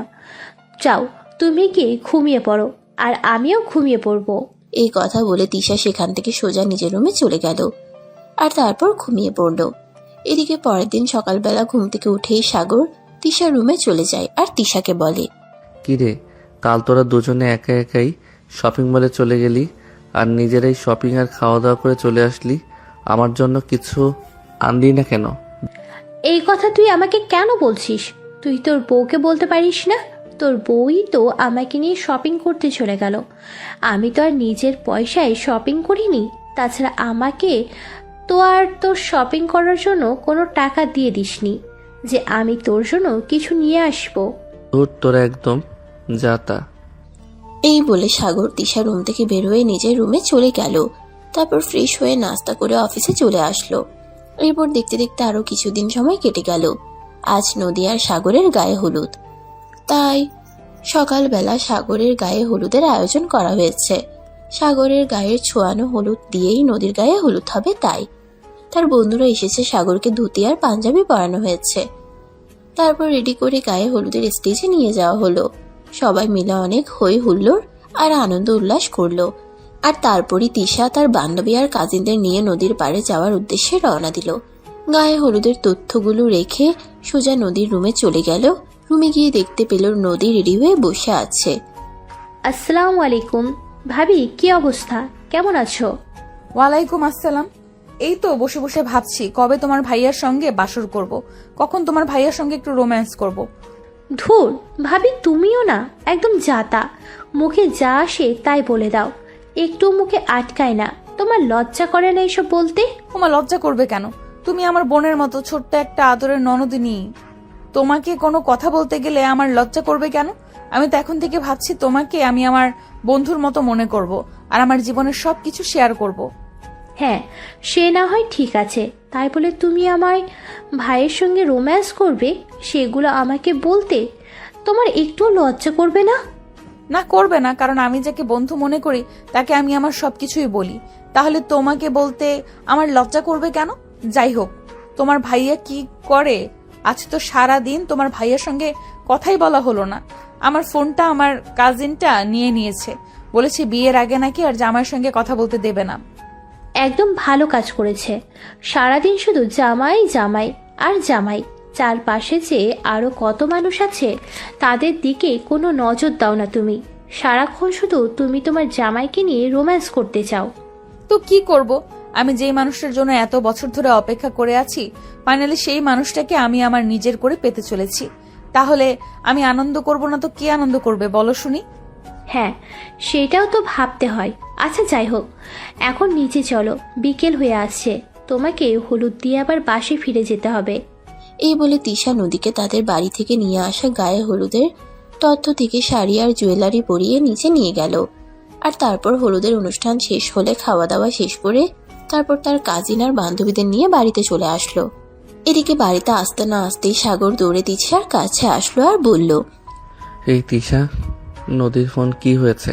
আমি সে কখন থেকে নদীকে ফোন দিচ্ছি, নদী আমার ফোন তুলছে না কেন? ওরে বাবা, বইয়ের জন্য বুঝি মন পড়ছে? কিন্তু মন পুড়লেও কিছু করার নেই। যতক্ষণ না পর্যন্ত ভাবিকে এই বাড়িতে নিয়ে আসা হচ্ছে ততক্ষণ পর্যন্ত তুমি ভাবির সঙ্গে কোনো কথা বলতে পারবে না। একদম একটা চটকারা মেরে সবকটা দাঁত ফেলে দেব। বলে দিলাম, আমার বউয়ের সাথে আমি কখন কথা বলবো, কখন দেখা করব, সেটা আমার ব্যক্তিগত ব্যাপার। এ ব্যাপারে কথা বলার তুই কে? আমি কেউ না, তবে যারা এটা করেছে তাদের কিছু বলছো না কেন? তোমার শালীরা তো তোমার বইয়ের কাছ থেকে মোবাইল ফোন ছিনিয়ে নিয়েছে। তারা বলেছে বিয়ের আগে আর তোমার সঙ্গে কথা বলতে দেবে না। তাহলে তুমি আমাকে অযথায় রাগ দেখাচ্ছ কেন? আমি কি জানতাম নাকি এটা? আচ্ছা ঠিক আছে, তোকে সরি, আমার ভুল হয়ে গেছে, আমাকে ক্ষমা করে দে। আর কখনো এরকম করব না। এবার তো হয়েছে। হয়নি, এখনো আগে তুমি কান ধরে মাফ চাও, তাহলেই হবে। তা না হলে তোমার সঙ্গে আর কোনো কথাই বলবো না। আর আজকে বাড়ি থেকে চলে যাব। তোর বিয়ে তুই একা একাই কর। আরে বাবা, লক্ষ্মী বোন আমার এরকম করে না। তুই আমার 10টা না 5টা না, একটা মাত্র আদরের ছোট বোন। তুই যদি এখান থেকে চলে যাস তাহলে আমার বিয়ের আনন্দটাই তো মাটি হয়ে যাবে। তাহলে আমার বিয়ের কোনো আনন্দই আর আমার লাগবে না। প্লিজ বোন, এরকম করিস না। এই যে আমি কান ধরে সরি বলছি, তুই আমাকে এবারের মতো ক্ষমা করে দে। আচ্ছা ঠিক আছে, এখন ভিতরে চলো। এই বলে তিশা সাগরকে নিয়ে ভিতরে চলে আসে আর সবাই মিলে অনেক আনন্দ করতে থাকে। এভাবে দেখতে দেখতে রাত পেরিয়ে কখন যে সকাল হয়ে গেল তারা বুঝতেই পারলো না। সকালবেলা তিশা তার ভাইয়াকে বলল, ভাইয়া, সকাল 8টা বেজে গেছে। একটু পরে তোকে তো শ্বশুর বাড়ি যেতে হবে তোর বউকে নিয়ে আসার জন্য। হ্যাঁ রে, সত্যি আমার যে আজ কি আনন্দ লাগছে তোকে বলে বোঝাতে পারবো না। আমার ভালোবাসার মানুষটা এত বছর আমার জন্য অপেক্ষা করেছে, আর আজ সে ফাইনালি আমার হতে চলেছে। সত্যি এর চাইতে আনন্দের বিষয় আমার কাছে আর কিছুই নেই। এরপর সকাল 11টার দিকে সবাই মিলে সাগরকে সুন্দর করে সাজগোজ করিয়ে লাল রঙের একটা শেরওয়ানি পরিয়ে তৈরি করিয়ে দিল। আসলে নদীর লাল রংটা খুব পছন্দ, তাই সে তার বিয়ের সমস্ত কিছু থিম লাল রঙের করেছে। আর বিয়েতে যারা যারা থাকবে তাদেরকেও সে লাল রঙের ড্রেস গিফট করেছে। যাই হোক, সবাই তৈরি হয়ে নদীর বাড়ির উদ্দেশ্যে রওনা হয়ে নিল। নদীদের বাড়িতে পৌঁছাতে পৌঁছাতে প্রায় দুপুর 1টার মতো হয়ে গেল। তারপর গেট আটকানো, আরো কত নিয়ম, সব নিয়ম পর্ব শেষ করে অবশেষে বিয়ের কাজটাও সম্পন্ন হয়ে গেল। এবার নতুন পর্ব, মুখ দেখার পালা। সাগরকে ভিতরে রুমে নিয়ে যাওয়া হলো, যেখানে নদী তার জন্য বসে অপেক্ষা করছিল। নদীর বান্ধবী আর কিছু ভাবি ছিল। তারা সাগরকে নিয়ে ওই রুমে চলে গেল আর তারপর একটা আয়না এনে তাদের সামনে দিল আর সাগরকে জিজ্ঞাসা করলো, এই যে আমার আদরের নন্দাই, এবার বলো তো আয়নায় তুমি কি দেখতে পাচ্ছ? আমি তো আমার লক্ষ্মীমন্তর বউটার ছবি দেখতে পাচ্ছি আর সামনের উজ্জ্বল ভবিষ্যৎ। ও আচ্ছা, তাই বুঝি। এবার নন্দিনী তুমি বলো, তুমি কি দেখতে পাচ্ছ? আমি তো শুধু আমার ভালোবাসার মানুষটাকেই দেখতে পাচ্ছি, আর সেই সঙ্গে দেখতে পাচ্ছি সুখী একটা পরিবার। সেখানে সবাই মিলে হাসি খুশি ভাবে অনেক সুন্দর করেই একটা জীবন পার করছি। এরপর সবাই মিলে অনেক আনন্দ উল্লাস করে নদীকে তাদের বাড়ি থেকে সাগরদের বাড়িতে নিয়ে আসলো। এদিকে তৃষা আর তার বান্ধবী, সেই সঙ্গে তার কাজিনরা সবাই মিলে নদীকে নিয়ে বসে অনেক গল্প করছিল। তখনই সাগর সেখানে এসে উপস্থিত হলো আর সবাইকে উদ্দেশ্য করে বলল, কিরে, বিয়ে করে বউ নিয়ে আসলাম আমি, আর এদিকে তোরা আমার বউকে ঘিরে রেখেছিস কেন? আরে ভাই, এত অস্থির হচ্ছিস কেন? একটু পরেই তো তোর বউকে তোর ঘরে দিয়ে আসবো। ওকে বাসর ঘরে তৈরির কাজ চলতেছে, তাই তো আমরা তোর বউকে নিয়ে এখানে বসে গল্প করছি। একটু পর তোর বউ তোকেই দিয়ে দিব, চিন্তা করিস না। এখন একটু আমাদেরকে তোর বউয়ের সঙ্গে সময় কাটাতে দে।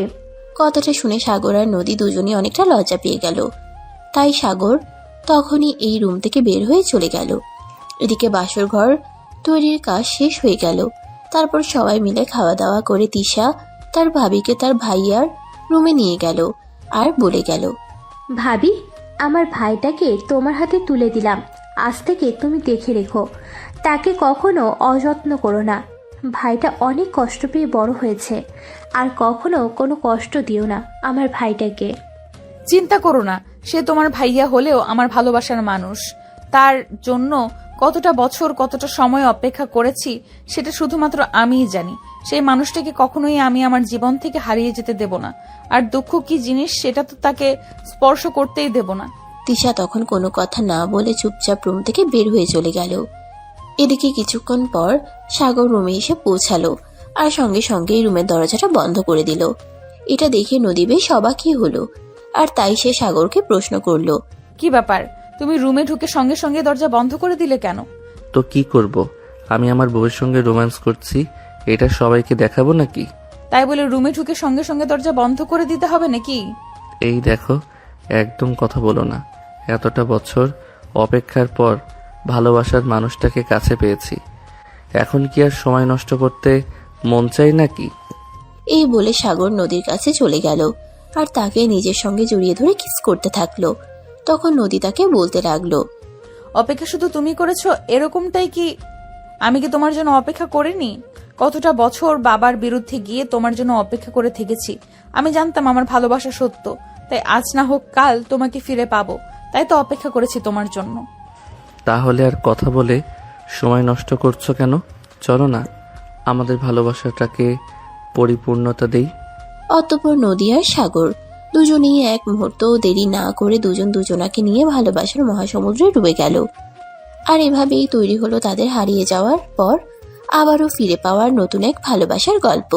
তো ভিউয়ার্স, আমাদের আজকের গল্পটা আপনাদের কাছে কেমন লেগেছে সেটা অবশ্যই ছোট্ট একটা কমেন্টে জানাবেন। আবার দেখা হবে নতুন কোনো এক ভালোবাসার গল্পে। সে পর্যন্ত সবাই ভালো থাকবেন, সুস্থ থাকবেন। আল্লাহ হাফেজ।